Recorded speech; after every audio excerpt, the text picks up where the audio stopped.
Hello gentleman cadets and ladies, my name is Aryan और आज मैं आप लोगों को लेके आ चुका हूँ पॉलिटिकल लेक्चर नंबर 2। ठीक है, जिसमें आज हम पढ़ रहे हैं पार्ट 2। और पार्ट 2 में हम क्या क्या कवर करने जा रहे हैं? पार्ट 2 में हम कवर कर रहे हैं पार्लियामेंट्री फॉर्म ऑफ गवर्नमेंट। ठीक है, तो स्टार्ट करने से पहले दो बातें हैं। सबसे पहली ये कि डिस्क्रिप्शन में हमारे टेलीग्राम ग्रुप का लिंक है। आप वहां से जाके हमारे टेलीग्राम ग्रुप को क्या कर सकते हैं? ज्वाइन कर सकते हैं। ठीक है, ठीक है। और दूसरा ये, जो कोई भी अपकमिंग सीडीएस सीएपीएफ एनडीए के लिए प्रिपेयर कर रहा है, उसके पर्सपेक्टिव से वीडियो बहुत इंपॉर्टेंट है। शुरू से एंड तक देखना, तुम्हारे इससे 3 क्वेश्चन पक्का है। ठीक है, ठीक है। और बीच में क्वेश्चंस भी हैं, तो वो बहुत इंपॉर्टेंट हो जाते हैं। ठीक है, तो सबसे पहला टॉपिक आज हमारा parliamentary form of government in India. ठीक है, तो स्टार्ट करते हैं। ठीक है, देखो, एज यू ऑल नो, हमारे देश में कौन सी गवर्नमेंट है? हम कौन सी गवर्नमेंट फॉलो करते हैं? हम पार्लियामेंट्री गवर्नमेंट फॉलो करते हैं या प्रेसिडेंट फॉर्म वाली गवर्नमेंट फॉलो करते हैं? हम करते हैं पार्लियामेंट्री फॉर्म गवर्नमेंट। ठीक है, देखो, इंडियन कॉन्स्टिट्यूशन जो है वो पार्लियामेंट्री फॉर्म गवर्नमेंट प्रोवाइड कराता है, दोनों जगह, सेंटर में और स्टेट में। ठीक है, ठीक है। कौन सा? आर्टिकल 74 और 73, ये सेंटर के लिए हो गया, जिसमें जो हम आगे पढ़ेंगे नेक्स्ट वीडियो में। ठीक है, और आर्टिकल 163 और 164 किसके लिए हो गया? स्टेट के लिए हो गया, जिसमें पूरा फॉर्म ऑफ गवर्नमेंट के बारे में लिखा है कि how government work, how parliamentary government work. ठीक है, ठीक है। Classified into parliamentary and presidential on the basis of nature of relation between the executive and legislative. ठीक है, अब तुम मुझसे यहाँ पूछ सकते हो कि सर लेजिस्लेटिव और एग्जीक्यूटिव मतलब क्या होता है? ये लेजिस्लेटिव और एग्जीक्यूटिव ऑर्गन्स क्या होते हैं गवर्नमेंट के? देखो, एग्जीक्यूटिव मतलब वो होता है जो, देखो, सबसे पहले जानो लेजिस्लेटिव क्या होता है। लेजिस्लेटिव वो होता है जो लॉ बनाता है, मेकिंग लॉ। और लॉ हमारा कहाँ बनता है? लॉ हमारा बनता है पार्लियामेंट में। और पार्लियामेंट कहाँ है? पार्लियामेंट है दिल्ली में। और पार्लियामेंट में दो पार्ट होते हैं, एक होता है आपका लोकसभा अपर हाउस, एक होता है आपका राज्यसभा लोअर हाउस। ठीक है, इसी चीज को क्या बोला जाता है? इसी चीज को बोला जाता है बाइकैमरलिज्म, जो एक कॉन्सेप्ट है। ठीक है, ठीक है। तो लेजिस्लेटिव मतलब क्या होता है? Making body. ठीक है, और एग्जीक्यूटिव मतलब क्या होता है? जो उस लॉ को जो बना है पार्लियामेंट में, जिसको हम लेजिस्लेटिव बॉडी बोलते हैं, उसको इम्प्लीमेंट करना। और एग्जीक्यूटिव में कौन कौन आ जाता है? आपका यूनियन यूनियन एग्जीक्यूटिव आ जाता है पूरा, जिसमें आपका प्रेसिडेंट आ जाता है, काउंसिल ऑफ मिनिस्टर आ जाता है, प्राइम मिनिस्टर आ जाता है। और यही चीज कहाँ होती है? स्टेट गवर्नमेंट के लेवल पे भी होती है। स्टेट गवर्नमेंट में विधानसभा होता है, विधान परिषद होते हैं। ठीक है, ठीक है। और फिर वहां से जो एग्जीक्यूटिव बॉडी होती है वो कौन होती है? वो होती है आपकी कौन?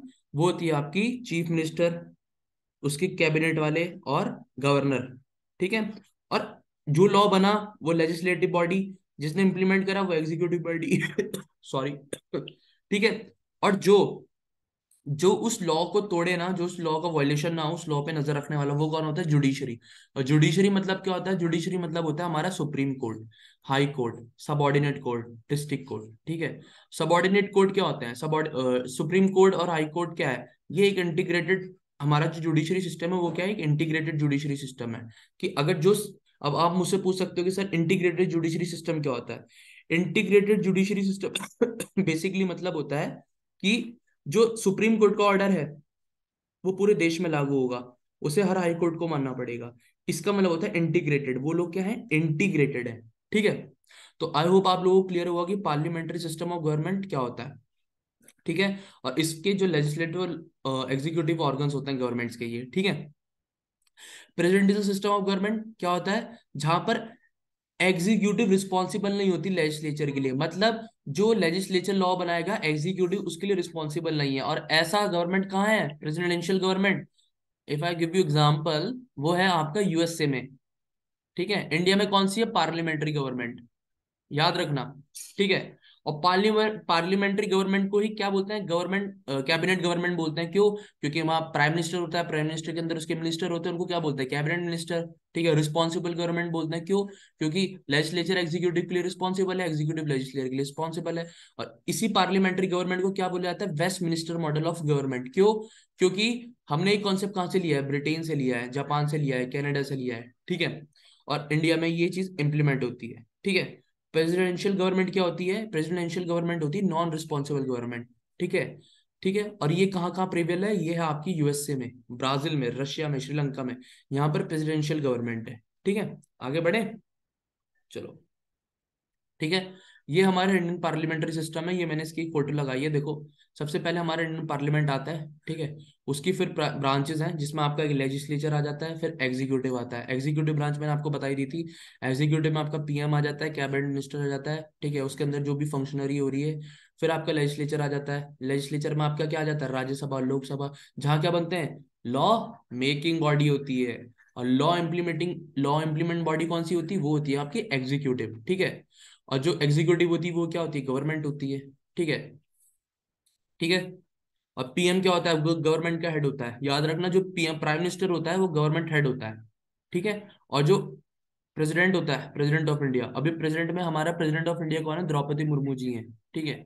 ठीक है, ठीक है, वो क्या है, वो होती हैं, वो होते हैं head of state. Head of state क्या होता है, जो एक तरीके से देश को रिप्रेजेंट करता है। मतलब अगर देश और किसी कंट्री इंटरनेशनल लेवल पे अगर कोई एग्रीमेंट हो रहा है, कोई भी कोई भी डिप्लोमेटिक चीज हो रही है, तो वो प्रेसिडेंट के बिहाफ में साइन होगी, उस पर प्रेसिडेंट ऑफ इंडिया के बिहाफ में साइन होगी, रादर देन गवर्नमेंट। ठीक है, क्यों, क्योंकि प्रेसिडेंट जो होता है हमारे देश का क्या करता है, रिप्रेजेंटेशन करता है। वो हमारे देश के क्या होते हैं, फर्स्ट सिटीजन होते हैं। उनसे ही हमारे देश की पॉपुलेशन काउंट होती है, वो पहले सिटीजन होते हैं, उसके बाद जो आगे ऐड होते हैं वो सब इंसान उसकी अकॉर्डिंग हमारी पॉपुलेशन काउंट होती है, समझे। इसलिए उनको हेड ऑफ द स्टेट बोला गया है, ताकि एक देश का रिप्रेजेंटेटिव होना चाहिए कि ये हमारे हेड है। लेकिन गवर्नमेंट कौन चलाता है, पीएम चलाता है। और पीएम क्या होता है, हेड ऑफ गवर्नमेंट होता है। ठीक है, चलो आगे बढ़ते हैं। ठीक है, आइवर जेरिंग्स ने कहा था, पार्लियामेंट्री सिस्टम के लिए उन्होंने एक स्टेटमेंट दी थी। अब ये चीज मैंने क्यों डाली बच्चों, ये चीज मैंने इसलिए डाली क्योंकि पीवाईक्यू है। ये क्वेश्चन पूछा जा चुका है कि Ivor Jennings called the parliamentary system as a cabinet system. मतलब ये क्वेश्चन ऐसे पूछा गया है कि who said that the parliamentary system as a cabinet system, तो वो किसने कहा है, वो कहा है आपका आइवर जेनिंग्स ने। ठीक है, because the cabinet is the, देखो वही कैबिनेट, पीएम का कैबिनेट होता है, ठीक है, is the nucleus power in parliamentary system. भाई पीएम अकेले थोड़ी चलाता है देश, उसके अंदर उसका पूरा कैबिनेट होता है। कैबिनेट में क्या क्या आता है, आपका होम मिनिस्टर आता है, डिफेंस मिनिस्टर आता है, फाइनेंस मिनिस्टर आता है, फॉरेन मिनिस्टर आता है, ठीक है। ये पांच छह मिनिस्ट्री होती हैं, बहुत इंपॉर्टेंट होती हैं, जो बहुत क्लोज होते हैं पीएम के। बाकी ऐसे सारे बहुत सारे मिनिस्ट्री होती हैं, शिपिंग मिनिस्ट्री हो गई, कोल माइनिंग मिनिस्ट्री हो गई, ठीक है, ट्राइबल अफेयर्स हो गए, ये सारी मिनिस्ट्री हैं। लेकिन चार पांच मिनिस्ट्री जो है ये बहुत मेजर मिनिस्ट्रीज होती है। ठीक है, ठीक है। पार्लियामेंट्री गवर्नमेंट को रिस्पॉन्सिबल गवर्नमेंट भी बोलते हैं, ठीक है। और जो कैबिनेट होता है वो रियल एग्जीक्यूटिव होता है। रियल क्यों, क्योंकि वो रियल, वही तो एग्जीक्यूट कर रहा है, तो इसलिए रियल एग्जीक्यूटिव है। देखो सिंपल है, इतना कुछ नहीं है, रॉकेट साइंस बहुत सिंपल है, ध्यान से पढ़ोगे तो। ठीक है, वो अकाउंटेबल होते हैं पार्लियामेंट के लिए, क्योंकि वो एग्जीक्यूट कर रहे हैं, वो रिस्पॉन्सिबल है, तभी तो इसको रिस्पॉन्सिबल गवर्नमेंट बोला गया है। ठीक है, और वेस्ट मिनिस्टर मॉडल क्यों बोला गया है, क्यों, क्योंकि ब्रिटिश पार्लियामेंट की लोकेशन की वजह से वो हमारे वेस्ट में है। ठीक है, वेस्ट मिनिस्टर मॉडल इसलिए बोला गया है, हमारी जो गवर्नमेंट है वो वेस्ट मिनिस्टर मॉडल गवर्नमेंट है। ठीक है, in the past British constitution and political expert describe prime minister as a primus inter pares. अब देखो ये भी क्वेश्चन है, ये भी पीवाईक्यू है, कि फर्स्ट अमंग इक्वल किसे बोला गया है। ऑप्शन दे देगा तो मैं देखो, मैं बताता हूँ क्वेश्चन कैसा आता है। क्वेश्चन ऐसे पूछ लेगा कि किसको फर्स्ट अमंग इक्वल बोला गया है, ठीक है। ऑप्शन दे देगा 1 2 3 4, उसमें लिख देगा तुम्हारा पीएम, प्रेसिडेंट, गवर्नर, ठीक है, और कोई ऑप्शन डाल दो, चीफ मिनिस्टर। तो इसका राइट आंसर क्या है, इसका राइट आंसर है प्राइम मिनिस्टर। ठीक है, चलो नेक्स्ट क्वेश्चन। ठीक है, अब हम जानेंगे फीचर्स क्या होते हैं, पार्लियामेंट्री गवर्नमेंट के फीचर्स क्या होते हैं। ठीक है, सबसे पहला फीचर्स क्या होता है, स्टेबल मेजोरिटी, मेजोरिटी होती है स्टेबल। कलेक्टिव रिस्पॉन्सिबिलिटी होती है, कलेक्टिव रिस्पॉन्सिबिलिटी कैसे, क्यों, क्योंकि पीएम के साथ साथ उसका पूरा कैबिनेट रिस्पॉन्सिबल होता है। पीएम अकेले या कैबिनेट जो मिनिस्टर होता है वो अकेले इंडिविजुअल थोड़ी रिस्पॉन्सिबल होता है ना। ठीक है, मेंबरशिप होती है पार्लियामेंट की, लीडरशिप होती है प्राइम मिनिस्टर की, पॉलिटिकल होमोजेनिटी होती है, सीक्रेसी मेंटेन रहती है प्रेसिडेंट और प्राइम मिनिस्टर के रिलेशन के बीच में। तुमने देखा होगा हर चीज डिस्क्लोज नहीं करते, है ना। तो उसी चीज सीक्रेसी की बात कर रहे हैं, ठीक है। Mutual toleration between political parties, ठीक है, भाई वो रिस्पेक्ट करते हैं अगर कोई पॉलिटिकल पार्टी जीत के आती है, ठीक है। Right of the executive to dissolve the legislature, right होता है एग्जीक्यूटिव का कि वो लेजिस्लेचर डिसॉल्व कर सकता है, ठीक है। अब हम जानेंगे इसका पहला फीचर क्या है, सबसे पहला फीचर है, ठीक है, जो हम डिटेल में जानेंगे वो है आपका नॉमिनल एंड रियल एग्जीक्यूटिव। अभी हमारे प्रेजेंट प्राइम मिनिस्टर कौन है, नरेंद्र मोदी, ये देखिए मैंने उनकी फोटो लगा रखी है, ठीक है। तो ये क्या हुआ है, ये हुए रियल एग्जीक्यूटिव। और हमारी प्रेसिडेंट कौन है अभी? अभी हमारी प्रेसिडेंट है द्रौपदी मुर्मू जी। ये क्या हो गई, ये हो गई नॉमिनल, ये हो गई नॉमिनल एग्जीक्यूटिव, ठीक है। प्रेसिडेंट को क्या बोलते हैं, प्रेसिडेंट को बोलते हैं नॉमिनल एग्जीक्यूटिव, जिसको डी जी और एग्जीक्यूटिव भी बोला जाता है, और टी टॉलर एग्जीक्यूटिव भी बोला जाता है। भाई प्राइम मिनिस्टर को क्या बोला जाता है, रियल एग्जीक्यूटिव। क्यों? क्योंकि वो रियल एग्जीक्यूट तो वही कर रहा है ना लॉ को। प्रेसिडेंट का काम क्या होता है, प्रेसिडेंट का काम होता है सिर्फ साइन करना। नॉमिनल वो एक तरीके से मॉडल है बस, ठीक है। उसके बिहाफ में सारी चीजें हो रही हैं, इसलिए उसको नॉमिनल हेड बोला गया है, या उसको नॉमिनल एग्जीक्यूटिव बोला गया है, याद रखना, ठीक है। देखो लिखा हुआ है, president is the head of the state while the prime minister is the head of the government. और जो हमारा आर्टिकल 74 है, प्रोवाइड करता है काउंसिल ऑफ मिनिस्टर, जो हेड करेगा प्राइम मिनिस्टर, और प्राइम मिनिस्टर ही एड और एडवाइस करता है प्रेसिडेंट को फंक्शंस को एक्सरसाइज करने में। तो क्यों नहीं कहलाया जाए ये रियल एग्जीक्यूटिव, इसलिए कहा जाता है। क्यों? क्योंकि एड एंड एडवाइस भी तो प्राइम मिनिस्टर ही देता है, किसे? प्रेसिडेंट को और उनके काउंसिल ऑफ मिनिस्टर को, ठीक है। और वो बाइंडिंग होती है, मतलब वो माननी पड़ती है प्रेसिडेंट को, ठीक है। तो एक तरीके से देश गवर्नमेंट चलाती है, पीएम साहब चलाते हैं हमारे, ठीक है। आपने देखा होगा प्रेसिडेंट ज्यादा न्यूज में रहते हुए नहीं, ठीक है। सो ये है, ओके चलो नेक्स्ट। नेक्स्ट फीचर क्या है, नेक्स्ट फीचर है मेजोरिटी पार्टी रूल, ठीक है। देखो हमारा पार्लियामेंट है, ठीक है। पार्लियामेंट में टोटल टोटल लोकसभा में कितनी सीटें हैं? लोकसभा में होती है 543 सीट्स, ये देखो मैंने लगा रखी है, ठीक है। तो इसमें लिखा है the political and the majority seats in Lok Sabha form the government the leader of that party appointed. जो मेजोरिटी पार्टी जीतेगी, ठीक है, 543 में से 320 या 320, if I am not wrong 320 या 360 के समथिंग सीट चाहिए होती है मेजोरिटी के लिए, 372 के समथिंग, ठीक है। अगर आप, मतलब ये एब्सोल्यूट मेजोरिटी है, कोलेबरेशन नहीं है, ये मत सोचना कि पार्टियां साथ में कोलैब कर रही हैं। अगर कोई पर्टिकुलर पार्टी, एग्जांपल मान लो बीजेपी है, तो बीजेपी को एटलीस्ट 372 या 360 के समथिंग सीट चाहिए होती हैं मेजोरिटी के लिए, ठीक है। तो ये जो येलो, ये जो ये आपको ऑरेंज कलर का दिख रहा है ना, ये मेजोरिटी सीट पार्टी है, बाकी जितने भी अपोजिशन होता है, ठीक है। और जो मेजोरिटी पार्टी को हेड करता है, जो उसमें जो होता है, वो होता है पीएम, ठीक है, ठीक है। जिसको कौन अपॉइंट करता है, जिसको अपॉइंट करता है प्रेसिडेंट, और प्रेसिडेंट ही अपॉइंट करता है प्राइम मिनिस्टर के कहने पे अपने कैबिनेट्स को प्रेसिडेंट, ठीक है। मतलब पीएम जिनके नाम देगा प्रेसिडेंट को, प्रेसिडेंट उन्हीं को अपॉइंट करेगा, ठीक है, ठीक है, ठीक है। और अगर कोई सिंगल पार्टी, ये बात याद रखना, ये बहुत इंपॉर्टेंट पॉइंट है, अगर कोई सिंगल पार्टी मेजोरिटी में नहीं है, तो प्रेसिडेंट खुद बोल सकता है कि भाई आप आपस में गठबंधन बनाओ और क्या, देश चलाओ। मान लो किसी पार्टी को मिली 200 सीट, एग्जांपल दे रहा हूँ, ठीक है, लेकिन वो उस पे 200 सीट है, बाकी दो तीन छोटी छोटी पार्टियां, उन सबकी मिला के 372 हो गई। तो इसको क्या बोलेंगे, गठबंधन की सरकार, सुना होगा आप लोगों ने। तो प्रेसिडेंट फिर इनवाइट करते हैं कि आइए और क्या करिए, गवर्नमेंट बनाए और देश चलाए। क्यों? क्योंकि गवर्नमेंट के बिना देश नहीं चल सकता ना कब तक, फिर वो सही चीज नहीं होती, सही इंप्रेशन नहीं जाता, इसलिए एज सुन एज पॉसिबल ही चीज करी जाती है, ठीक है। चलो आगे बढ़ते हैं। नेक्स्ट फीचर है कलेक्टिव रिस्पॉन्सिबिलिटी, ठीक है। कलेक्टिव रिस्पॉन्सिबिलिटी क्या होता है? कलेक्टिव रिस्पॉन्सिबिलिटी मतलब होता है कि जो मिनिस्टर्स होते हैं वो कलेक्टिवली रिस्पॉन्सिबल होते हैं पार्लियामेंट के लिए, ठीक है। ये किसके अंदर आता है? ये आता है आर्टिकल 75 के अंदर, याद रखना, ठीक है। आर्टिकल 75 के अंदर क्या आता है, ठीक है। और ये PYQ है, ये क्वेश्चन पूछा जा चुका है कि इनमें से कौन सी स्टेटमेंट आर्टिकल 75 की सही नहीं है या सही है, ऐसे करके पूछ लेगा। क्यों? कलेक्टिव रिस्पॉन्सिबिलिटी कैसे होती है? कलेक्टिव रिस्पॉन्सिबिलिटी ऐसी होती है कि जो होता है ना, वो साथ में ही गिरते हैं। अगर नो कॉन्फिडेंस मोशन पास हो गया, ठीक है, नो कॉन्फिडेंस मोशन क्या है वो नेक्स्ट वीडियो में बताऊंगा, ठीक है।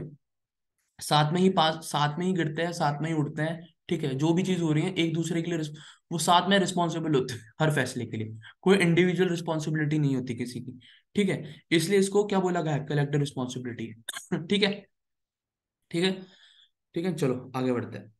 नेक्स्ट फीचर आ रहा है political homogeneity. Usually the member of council of minister belong to the same political party, hence they share the same political ideology. In case of coalition government the minister bound by consent। मतलब basically बात हो रही है कि जो जो political homogeneity होती है ना, वो क्या होती है, सबकी सेम होती है। भाई एक बात बताओ, अगर कोई पॉलिटिकल पार्टी है, ठीक है, वो जीत के आ रही है, तो उनकी आइडियोलॉजी सेम ही होगी ना, कहीं। तभी तो साथ में, तभी तो जो MP है वो अपना वहां रखा है उन्होंने। अगर MPs अपनी सीट खींच लेंगे तो सीट सरकार गिर जाएगी, ठीक है। अब 372 के सबको सबको थोड़ी बनाया जाता है क्या, मिनिस्टर। मिनिस्टर तो 60 होते हैं, सब मिला के बोल रहा हूँ मैं। ठीक है। और मेन मिनिस्टर तो जो मेन कैबिनेट होता है वो तो 12-13 का ही होता है। ठीक है। बाकी सब तो एमपीज होते हैं ना। तो उन सारे एमपीज की जो मेंबर ऑफ पार्लियामेंट होते हैं उनकी सबकी आइडियोलॉजी सेम होती है। ठीक है। इसलिए वो साथ में आते हैं और जीतते हैं। ठीक है। और जहाँ कोलिशन की सरकार होती है वहां एक दूसरे की सहमति, वही बॉन्ड लग जाता है ना कि कई आइडियोलॉजी मैच नहीं करती। ठीक है। तो वो फर्क आ जाता है। नेक्स्ट आपकी डबल मेंबरशिप। डबल मेंबरशिप क्या होता है? The minister are member of both the legislature and the executive. This mean that the person can not be a minister without being a member of the parliament. The constitution stipulate that the minister who is not a member of parliament for a period of 6 consecutive months cease to be a minister. मतलब बात ये हो रही है कि भाई साहब जो मिनिस्टर है वो लेजिस्लेचर और एग्जीक्यूटिव दोनों का मेंबर होता है। ठीक है, हो सकता है। अब कैसे लेजिस्लेचर एग्जीक्यूटिव कैसे? अब मान लो मोदी जी हैं, एग्जांपल दे रहा हूँ। मोदी जी क्या है, लोकसभा में मेंबर है, तो वो क्या पार्ट हो गए, किसके मेंबर हो गए, लेजिस्लेचर के। ठीक है। और वो प्राइम मिनिस्टर भी हैं तो वो क्या हो गया, एग्जीक्यूटिव। तो हो गया ना दोनों के मेंबर। इस चीज को बोला गया है डबल मेंबरशिप। ठीक है। और यहाँ ये बात आ रही है कि भाई हम किसी भी इंसान को मिनिस्टर बना सकते हैं। कोई नॉर्मल इंसान हो, आपने हमें भी मिनिस्टर बनाया जा सकता है। लेकिन बकायदा हमारी कॉन्स्टिट्यूशन में ये है कि विद इन 6 मंथ्स आपको क्या, पार्लियामेंट में क्या, अपनी सीट, आपको उसका मेंबर बनना पड़ेगा, वहां अपनी सीट फिक्स करनी पड़ेगी। डजेंट मैटर आप राज्यसभा में आओ या लोकसभा में आओ। ठीक है। एग्जाम्पल अगर मैं आप लोगों को दूं, you heard about it, doctor S Jaishankar जो हमारे प्रेजेंट फॉरेन मिनिस्टर है। जब उनको मेंबर बनाया गया, जब उनको फॉरेन मिनिस्टर बनाया गया, दैट टाइम वो क्या, वो नहीं थे किसी भी पार्लियामेंट में, किसी भी राज्यसभा या लोकसभा के मेंबर नहीं थे। लेकिन बाद में गुजरात में विद इन 6 मंथ्स वो वहां से एमपी बन जाते हैं। ठीक है। तो ये चीज होती है। ये स्टेट में भी यही चीज सेम है। ठीक है। बिल्कुल स्टेट में सेम है, कोई फर्क नहीं है। चलो आगे बढ़ते हैं। नेक्स्ट आता है आपका फीचर आता है leadership. Leadership of prime minister. देखो लीडरशिप प्राइम मिनिस्टर क्यों? क्योंकि पूरी गवर्नमेंट ही प्राइम मिनिस्टर के बेस पे है। ठीक है। वो काउंसिल का हेड होता है। ठीक है। वो काउंसिल के हेड होते हैं, जो पार्टी मेजोरिटी में होते हैं उसके वो लीडर होते हैं। ठीक है। वो बहुत क्रूशियल और बहुत इंपॉर्टेंट रोल निभाते हैं गवर्नमेंट को चलाने में। ठीक है। फिर आता है आपका next feature, dissolution of the lower house. Dissolution of lower house. The lower house of the parliament, lower house कौन सा है हमारा, Lok Sabha, can be dissolve by the president on the recommendation of prime minister. देखो ये बहुत interesting feature है। Prime minister के कहने पे, प्राइम मिनिस्टर के कहने पे प्रेसिडेंट क्या कर सकता है, लोकसभा को क्या कर सकता है, डिसॉल्व कर सकता है। ठीक है। In other words, the prime minister can advise president to dissolve Lok Sabha before the expire of its term and hold fresh elections. मतलब मान लो ये होता है ना, देखो इलेक्शंस तक तो आपने सुना होगा, इलेक्शन तक तो कभी हमारी लोकसभा लगते नहीं, इलेक्शन से 2-3 महीने पहले उसका सदन खत्म हो जाता है। तो वो डिसॉल्व कर देता है। ऐसा चाहे तो प्राइम मिनिस्टर कर सकता है प्रेसिडेंट को बोल के। ठीक है। ताकि क्या हो सके, फ्रेश इलेक्शन कराया जा सके। इसका मतलब ये है कि एग्जीक्यूटिव जो है enjoy the right to get the it means that the executive enjoy the right to get the legislature dissolved in the parliamentary system। Parliamentary system में ये चीज है कि एग्जीक्यूटिव क्या एंजॉय करता है ये राइट कि वो लेजिस्लेचर को क्या कर सकता है, डिसॉल्व कर सकता है। ठीक है। चलो नेक्स्ट। नेक्स्ट है आपका फीचर, वो है सीक्रेसी। सीक्रेसी मतलब क्या होता है? सीक्रेसी मतलब हुआ कि जो मिनिस्टर्स होते हैं, ठीक है, वो हर चीज की प्रोसीडिंग, पॉलिसीज और डिसीजन है वो सब नहीं बता सकते। वो सीक्रेसी के अंदर आता है। मतलब बेसिकली कई चीजें ऐसी होती हैं जो चीजें सीक्रेट होती हैं उनको बताया नहीं जा सकता। एक सीक्रेट रिलेशनशिप होती है प्रेसिडेंट और प्राइम मिनिस्टर के बीच में। वो आपस में डिस्कस करते हैं। कई बार ऐसा होता है कि प्रेसिडेंट हाउस जा रहे हैं मोदी जी, ठीक है, प्राइम जो हमारे प्रेजेंट प्राइम मिनिस्टर हैं, कोई भी मिनिस्टर, ठीक है, चाय पे, ब्रेकफास्ट पे, तो कुछ चीजें ऐसी होती हैं जो पर्सनल डिस्कशन लेवल पे होती है, उनको नहीं डिस्क्लोज करा जाता है। हर चीज मीडिया के सामने नहीं लाया जा सकती। क्यों? क्योंकि वहाँ नेशनल सिक्योरिटी की बात आ जाती है। ठीक है। ठीक है। वो आपके लिए रिवर्स बैग यूज कर सकते हैं। ठीक है। इसी तरीके से कई सारी चीजें होती हैं। ठीक है। चलो आगे।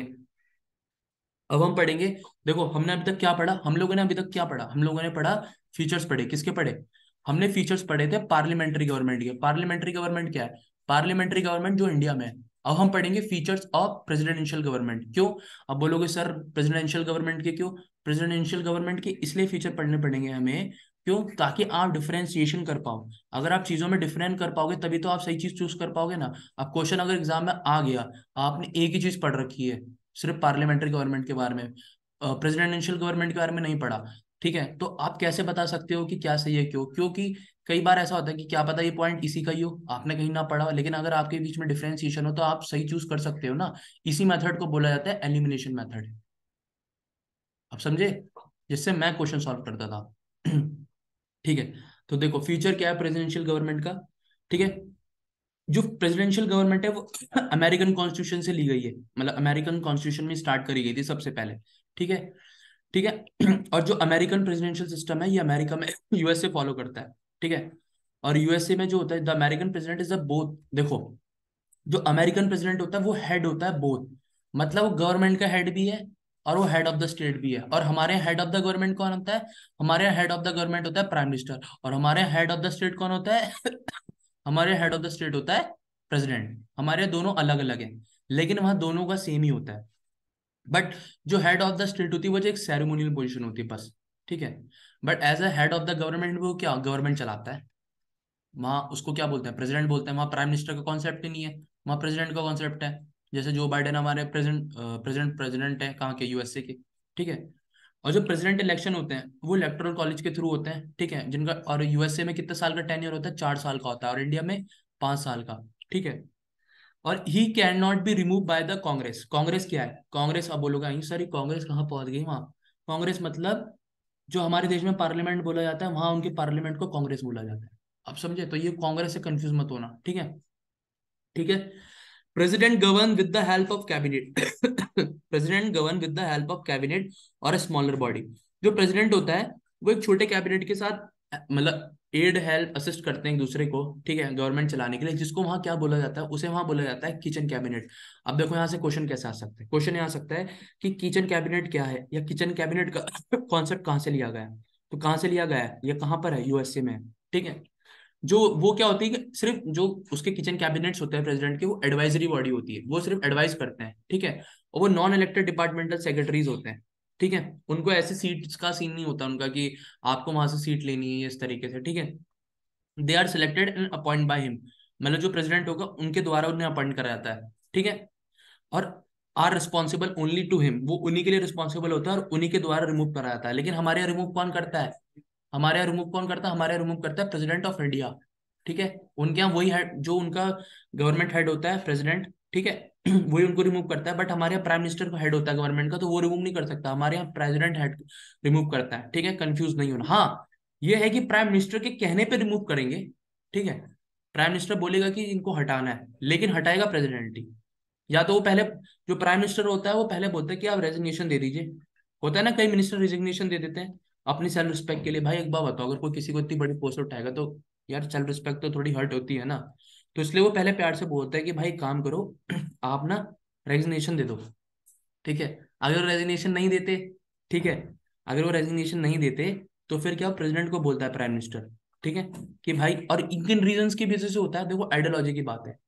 कई बार ऐसा होता है कि आपकी अपनी पार्टी से आइडियोलॉजी नहीं मिल रही है, आपके अपने कैबिनेट से आइडियोलॉजी नहीं मिल रही इस पॉलिसी को लेके, ठीक है, या इस लॉ को लेके। तो वो फिर वो बोल देते हैं कि ठीक है सर, हो गया आपका।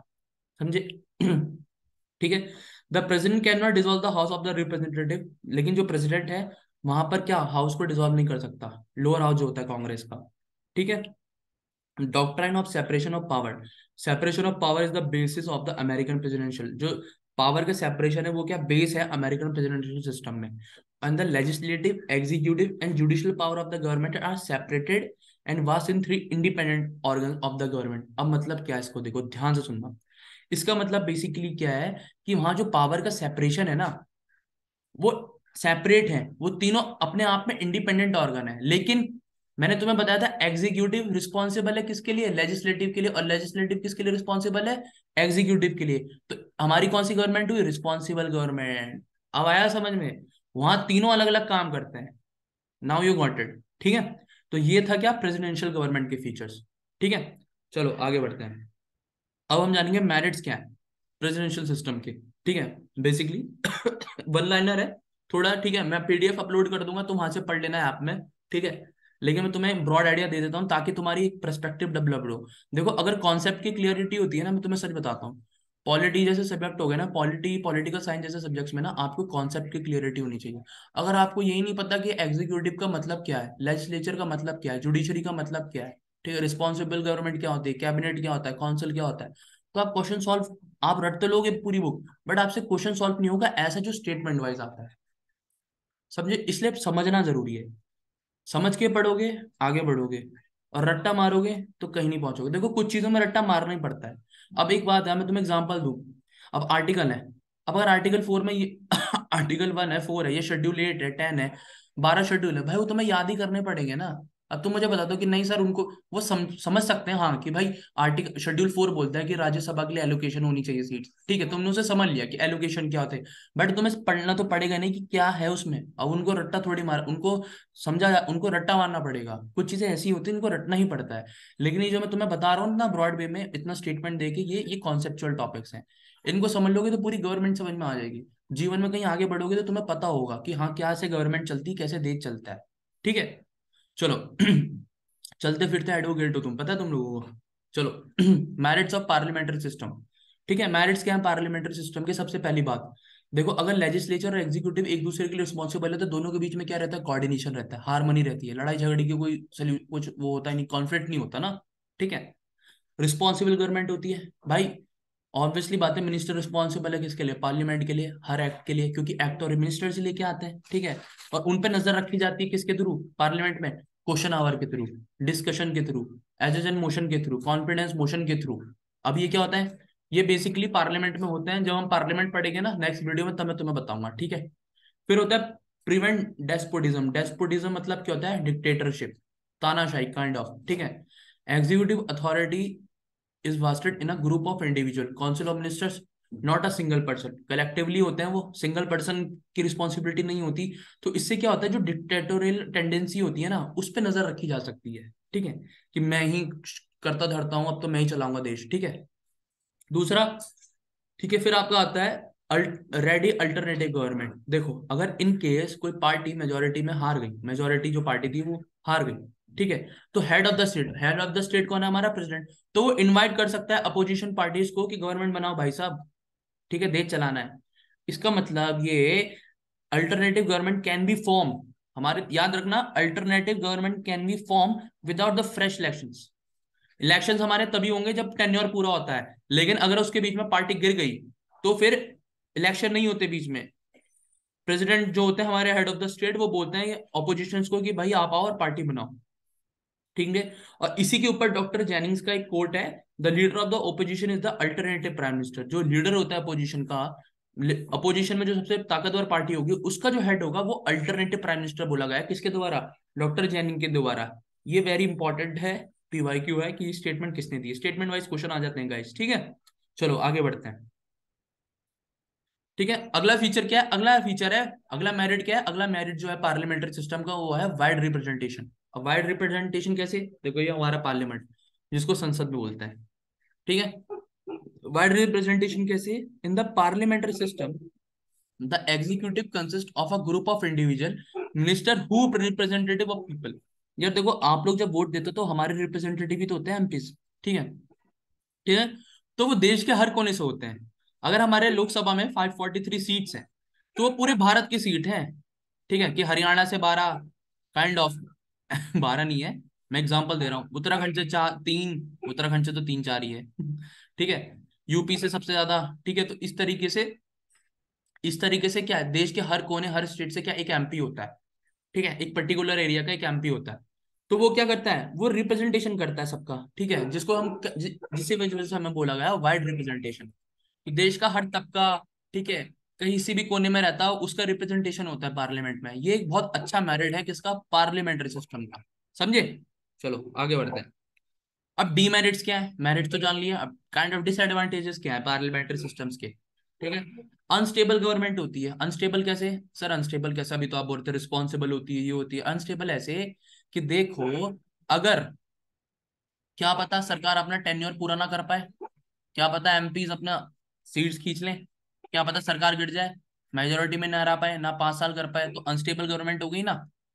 दूसरा होता है no no continuity of policies. मतलब एक बात बताओ, कोई सरकार है, हर सब 5 साल में सरकार चेंज होती है, 5 साल में कोई सरकार कोई पॉलिसी लेके आए कि भाई हम इम्प्लीमेंट करेंगे। अब हर चीज तो 5 साल में पॉसिबल नहीं है ना, लेकिन अगले 5 साल बाद फिर नई गवर्नमेंट आ गई, उन्होंने पिछले साल पिछली गवर्नमेंट की पॉलिसीज को क्या रिजेक्ट कर दिया, तो वो तो बीच में लटक गया काम। कई बार होता है। तो पॉलिसीज क्या होती है, कंटिन्यू नहीं रह पाती गवर्नमेंट, क्योंकि अनसर्टेनिटी है ना गवर्नमेंट के टेन्योर में। भाई बहुत कम होता है इंडिया जैसे देश में जहां सरकार 3 टेन्योर एक साथ काट लिए, 2 टेन्योर 5-5 साल के। ठीक है। ठीक है। तीसरा, cab dictatorship the cabinet when ruling party. देखो, अगर रूलिंग पार्टी जो जिसकी गवर्नमेंट है, अगर वो मेजोरिटी में है, मतलब एब्सोल्यूट मेजोरिटी, मतलब भाई अगर 360-70 सीट चाहिए तो वो उससे भी ऊपर है, 370 से ऊपर ही सीट है, मान लो 420 सीटें लेके बैठी है, तो एब्सोल्यूट मेजोरिटी पे होगी ना, तो वो एक तरीके से ना डिक्टेटरशिप कर सकती है, मतलब अपनी मनचाही चीजें। ठीक है। अपने हिसाब से चीजें चला सकती है। ठीक है। तो एक ये थोड़ा डिमेरिट हो गया। चौथा आता है आपका against separation of power in the parliament system, the legislature and the executive are together inseparable. मैंने बताया था ना, यूएसए में तो सेपरेबल है, लेकिन इंडिया में क्या है, इनसेपरेबल है। ठीक है। जो the cabinet act as the leader of legislature as well as executive, वो तो ऑब्वियस सी बात है, लेजिस्लेचर में कौन बैठता है, जो लॉ बनाते हैं वो कैबिनेट मिनिस्टर ही तो होते हैं, फिर उसको एग्जीक्यूटिव वो लोग करते हैं, तो इनसेपरेबल है ना, वो एक दूसरे पर डिपेंडेंट है। ठीक है। तो ये अगेंस्ट है किसके, सेपरेशन ऑफ पावर के।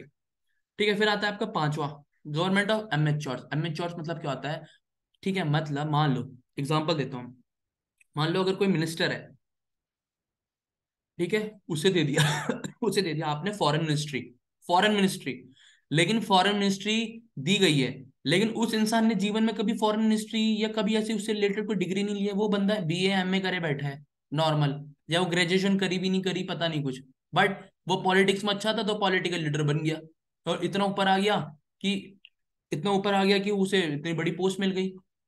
ठीक है है ना, क्योंकि उसे पॉलिटिकल चीजों की समझ थी। ठीक है। एग्जांपल दूं, अगर कोई मिनिस्टर है, वो चाय बेचता था, ठीक है, वो चाय बेचता था, ठीक है, और वो इतने बड़ी पोस्ट पे आ गया कि वो मिनिस्टर लेवल पे आ गया, ठीक है, ठीक है, लेकिन वो इतनी बड़ी पोस्ट पे आ गया, इसका मतलब ये नहीं कि वो बेवकूफ है, इसका मतलब ये कि उसे उस फील्ड की नॉलेज नहीं है ना। फॉरेन मिनिस्ट्री के लिए आपको फॉरेन मिनिस्ट्री की नॉलेज होनी चाहिए, इंटरनेशनल रिलेशंस कैसे चलते हैं, आपको पता होना चाहिए कंट्री कैसे सोचती है। तो इसी चीज को बोला गया गवर्नमेंट ऑफ मेच्योर्स। क्यों, कई बार ऐसा होता है कि उस मिनिस्टर को वो मिनिस्ट्री दे दी जाती है जिससे उसके बारे में पता ही नहीं है, जैसे रेलवे मिनिस्ट्री किसी दे दी, लेकिन उस इंसान ने आज तक एक एक्सपीरियंस नहीं करा रेलवे का। ठीक है। चाहे उसकी ग्रेजुएशन लॉ में हो रखी हो। तो खासा ध्यान रखा जाता है कि ज्यादातर ऐसा ही हो कि उस मिनिस्टर को मिनिस्ट्री मिले जिसने उस चीज की नॉलेज ले रखी हो। ठीक है। खैर ऑल दो ऐसी गवर्नमेंट्स हैं प्रेजेंट में, ठीक है, जो ऐसे मिनिस्टर्स को ही ऐसी मिनिस्ट्री दे रहे हैं, जैसे हमारे फॉरेन मिनिस्टर जो है इस टाइम के प्रेसिडेंट डॉक्टर एस जयशंकर, उनको क्या बोला गया, उनको बोला जाता है टेक्नोक्रेट। टेक्नोक्रेट वो जो एक एक गवर्नमेंट पोजीशन लेके आए, वो आईएफएस ऑफिसर रह चुके हैं। ठीक है। ठीक है, वो इंडियन फॉरेन सर्विस में रह चुके हैं। ठीक है। और उन्हें उस चीज की नॉलेज है, उसी चीज को बोला जाता है टेक्नोक्रेट्स। अगर टेक्नोक्रेट जैसे मिनिस्टर्स को बनाया जाए तो चीजें ज्यादा स्मूथ चलती हैं। तो कुल मिला के है कि डीमेरिट्स ये है कि एमेच्योर्स को गवर्नमेंट दे दी जाती है, यही सेम स्टेट गवर्नमेंट के लिए। ठीक है, कुछ चेंज नहीं है ये समझ, इसके पैरेलल तुम ना स्टेट गवर्नमेंट समझ के चलो, ठीक है, कोई लोड नहीं लेना। चलो आगे बढ़ते हैं लेकिन हमने तब भी पार्लियामेंट्री सिस्टम को क्यों अडॉप्ट किया, वाई? तो देखो, जो हमारे फाउंडिंग फादर्स थे ना, उन्होंने ब्रिटिश ब्रिटिश के पार्लियामेंट्री सिस्टम को इसलिए एक्सेप्ट किया, क्यों? क्योंकि वो फेमिलियर थे ना, फेमिलियरिटी थी उस सिस्टम से। ठीक है। उनको पता था कि कैसे काम करता है ये पार्लियामेंट्री सिस्टम। इतने सालों अंग्रेजों ने हम पे राज किया, इतने सालों ने, इतना साल मतलब, ठीक है, गाली नहीं दे रहा हूँ, इतने साल उन्होंने हम पे राज किया। ठीक है, तो हमें पता था, हम फेमिलियर थे उनके साथ। ठीक है। ठीक है। Preference to the more responsibility, ये किसने कहा है, डॉक्टर बी आम्बेडकर ने कहा है कि भाई डेमोक्रेटिक, देखो लिखा है out in the constitute assembly that the democratic executive must satisfy to conditions. Democratic executive को दो कंडीशन सेटिस्फाई करनी है, एक तो स्टेबिलिटी होनी चाहिए, दूसरा रिस्पॉन्सिबिलिटी होनी चाहिए, और वो पार्लियामेंट्री गवर्नमेंट दोनों देती है। ठीक है। The framer of the constitution wanted to avoid the conflict between the legislature, वो लेजिस्लेचर और एग्जीक्यूटिव के बीच में कॉन्फ्लिक्ट नहीं चाहते थे आगे। अब तुम देख रहे हो हमारे जो फाउंडिंग फादर थे कॉन्स्टिट्यूशंस के, वो कितना फ्यूचर का सोच के चलते थे। ठीक है, इसलिए उन्होंने प्रेसिडेंशियल सिस्टम जो था यूएसए का, उसे प्रिवेल नहीं किया। ठीक है। क्यों? क्योंकि वहां दोनों सेपरेबल थे तो दोनों में कॉन्फ्लिक्ट होता, लेकिन यहाँ दोनों लेजिस्लेचर एग्जीक्यूटिव दोनों सेम एक ही थाली के चट्टे बट्टे साथ में काम करते हैं, तो उनमें एक म्यूचुअल अंडरस्टैंडिंग होती है। ठीक है। नेचर ऑफ इंडियन सोसाइटी, सबसे important, nature of Indian society, क्यों? क्योंकि हमारे देश में इतनी डाइवर्सिटी है। Nature of Indian society is the one of the most heterogeneous states and most complex plural societies in the world. The constitution maker adopt the parliamentary system as it offer greater scope for giving representation to the various section. मतलब एक national spirit जगाने के लिए। क्यों?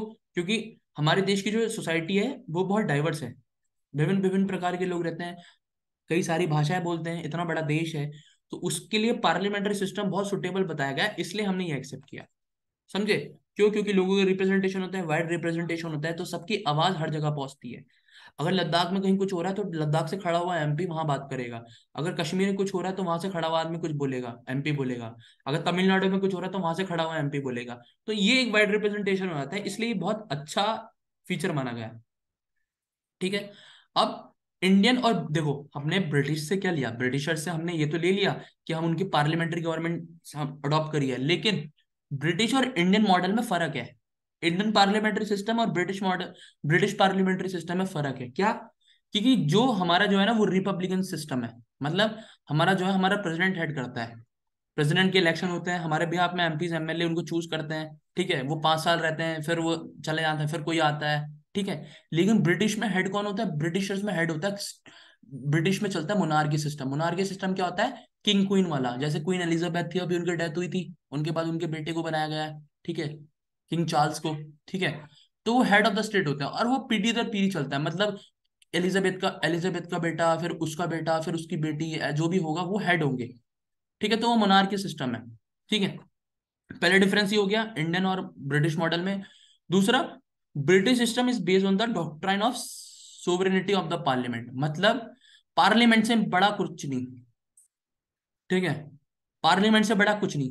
मतलब अगर मैं तुम्हें फ्रैंकली बता रहा हूं, अगर ब्रिटिश का पार्लियामेंट चाहे ना तो वो आदमी को औरत बना दे, इतनी पावर है, ऐसा होता है, ठीक है, अगर वो चाहे। लेकिन जो इंडियन पार्लियामेंट है, जो इंडियन पार्लियामेंट है वो बड़ा नहीं है।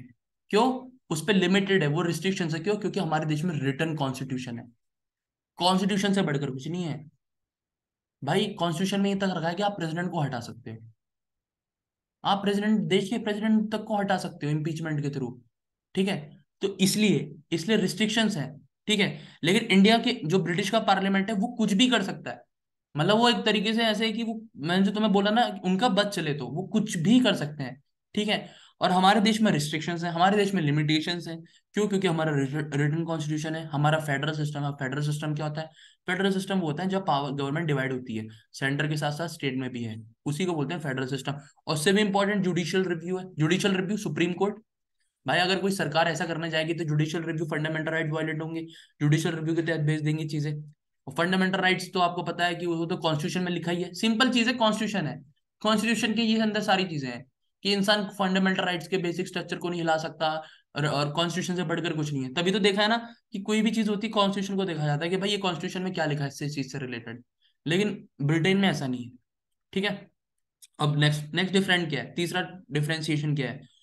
इन ब्रिटेन, यूके में prime minister should be a member of lower house, मतलब जो वहां का पार्लियामेंट है वहां पर, जो वहां पर जो बोला जाता है उनको बोलता है हाउस ऑफ कॉमन, जैसे हमारे यहाँ लोकसभा होता है। तो जो प्राइम मिनिस्टर होता है, ठीक है, उसे उसी हाउस ऑफ कॉमन्स का ही मेंबर होना पड़ेगा।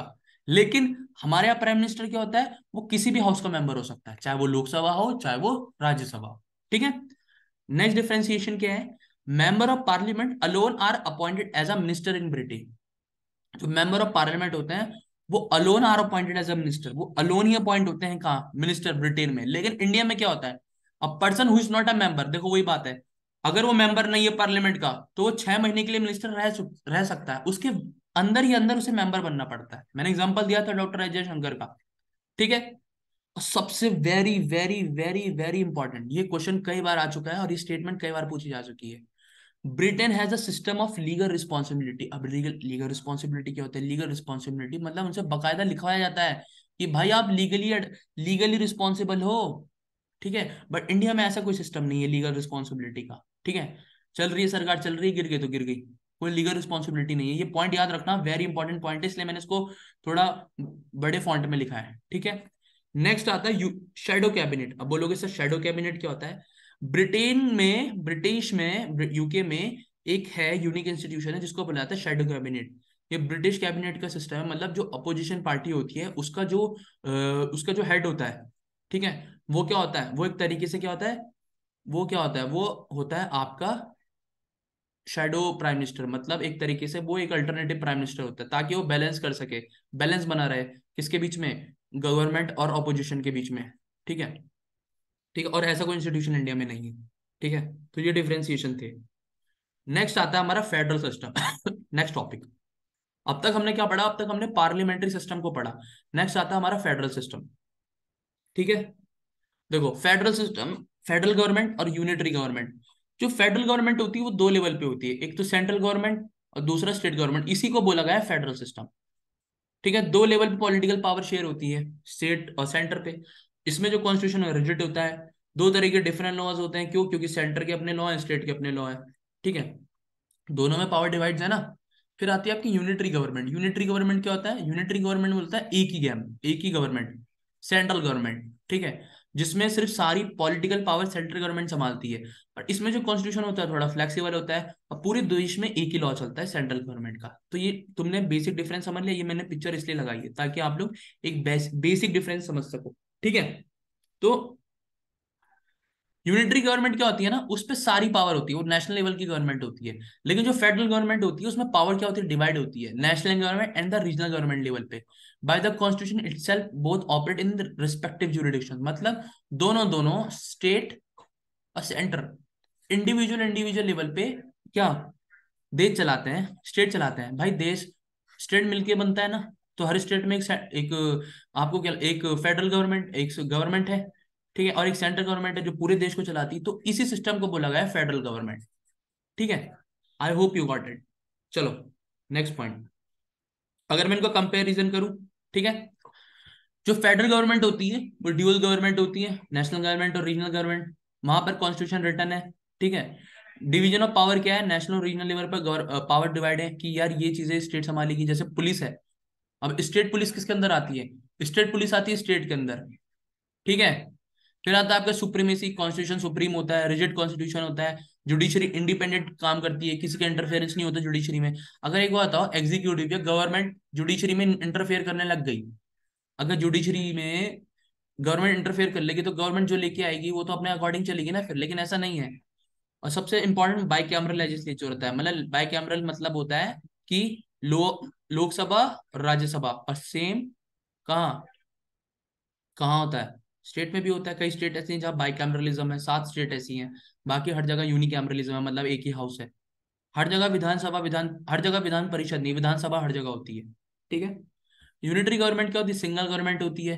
ठीक है, ठीक है, और वहां कॉन्स्टिट्यूशन लिखा हो भी सकता है, नहीं हो सकता, जैसे फ्रांस की है, ब्रिटेन की है। Division, no division of power, सारी पावर नेशनल गवर्नमेंट पे होती है। कॉन्स्टिट्यूशन में भी सुप्रीम और हो भी सकता है, नहीं भी हो सकता है, जैसे जापान में सुप्रीम सुप्रीम है, बट ब्रिटेन में नहीं है, ब्रिटेन में तो पार्लियामेंट ही सब कुछ है। कॉन्स्टिट्यूशन में भी रिजिड रिजिड भी हो सकता है, थोड़ा फ्लेक्सिबल भी हो सकता है। जुडिशरी इंडिपेंडेंट भी हो सकती है, इंडिपेंडेंट भी नहीं हो सकती। लेजिस्लेचर क्या होता है, बाई कैमरल हो सकता है, जैसे ब्रिटेन में हाउस ऑफ कॉमन्स करके दो हाउसेज हैं, लोअर हाउस, अपर हाउस। लेकिन चाइना की तरह भी हो सकता है यूनिकैमरल, मतलब जहां पर एक ही गवर्नमेंट है।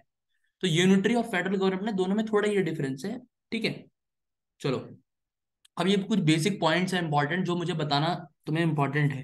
ठीक है, एक पर्सपेक्टिव के लिए, ताकि तुम लोगों का एक पर्सपेक्टिव बने। फेडरल, द टर्म फेडरल, जो फेडरल फेडरेशन वर्ड है, ये एक लैटिन वर्ड है जिसका मतलब होता है ट्रीटी और एग्रीमेंट। फेडरेशन मतलब ही होता है ट्रीटी और एग्रीमेंट। ठीक है, मतलब कोई चीज जो ट्रीटी और एग्रीमेंट के थ्रू बनाई गई हो। एग्जाम्पल, कई ऐसी कंट्रीज हैं जिनको एक ट्रीटी के तहत बनाया गया है, जैसे में आपका यूएसए आ जाता है। यूएसए एक ट्रीटी के तहत देश बना है। जब ये देश बना था तब इसमें कितनी स्टेट थी, 13 13। लेकिन प्रेजेंटली 50 स्टेट्स हैं यूएसए में। ठीक है, ठीक है, federation can be form in two ways, दो तरीके से फेडरेशन को बनाया जा सकता है। By the way of integration, integrate कर दो सबको एक साथ में। ठीक है, और by the way of disintegration, या सबको अलग कर दो।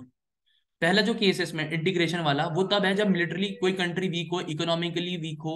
ठीक है, जैसे यूएसए के केस में था। यूएसए के टाइम पे 1775 के टाइम पे, 1787 के टाइम पे जो यूएसए था वो इकोनॉमिकली बहुत वीक था। तो सारी स्टेट ने ट्रीटी करी, एक एग्रीमेंट करा कि हम मिलकर एक स्टेट बना देते हैं, जिसका नाम क्या पड़ा, USA, United state of America.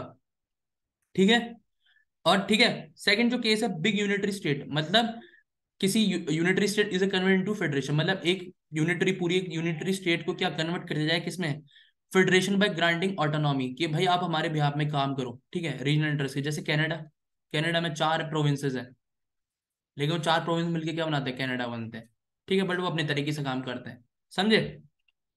USA is the first and the oldest federation in the world.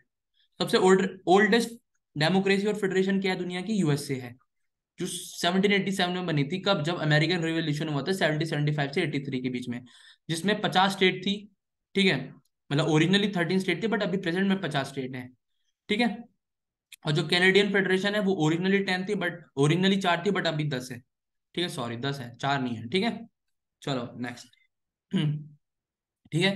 और जो इंडियन कॉन्स्टिट्यूशन है वो प्रोवाइड करता है क्या, federal system of government in the country, ठीक है। और इसके पीछे मेन 2 रीजंस है। पहला, large size of the country और सोशल कल्चरल डाइवर्सिटी। यार एक बात बताओ, अगर सेंट्रल गवर्नमेंट है, मुझे सिंपल बताना, तो मैं एग्जांपल देता हूँ। सेंट्रल गवर्नमेंट है, मान लो सेंट्रल में कोई गवर्नमेंट आ गई, ठीक है। अब अगर हमारे देश में सिर्फ सेंट्रल गवर्नमेंट होती, फेडरल गवर्नमेंट होती नहीं, यूनिटरी गवर्नमेंट होती, तो एक बात बताओ, अगर कोई तमिलनाडु का आदमी है, वहां की उनकी अपनी लैंग्वेज है, ठीक है, हमारे देश में इतनी लैंग्वेज बोली जाती है, तो उसके उनसे कोऑर्डिनेट करने के लिए, उनके लेवल पे चीजें समझने के लिए, ग्राउंड लेवल पे सेंट्रल लेवल क्या सक्षम होती नहीं ना। तो वहां के सक्षम के लिए आपको वहां की रिप्रेजेंटेशन चाहिए ना किसी की, तो इसलिए ये फेडरल सिस्टम लेके आया, ताकि हम देश के उन लोगों को भी रिप्रेजेंट कर सकें जहां सेंट्रल गवर्नमेंट नहीं पहुंच सकती। तभी तो स्टेट गवर्नमेंट को सपोर्ट चाहिए होता है हर चीज में, समझे, ठीक है।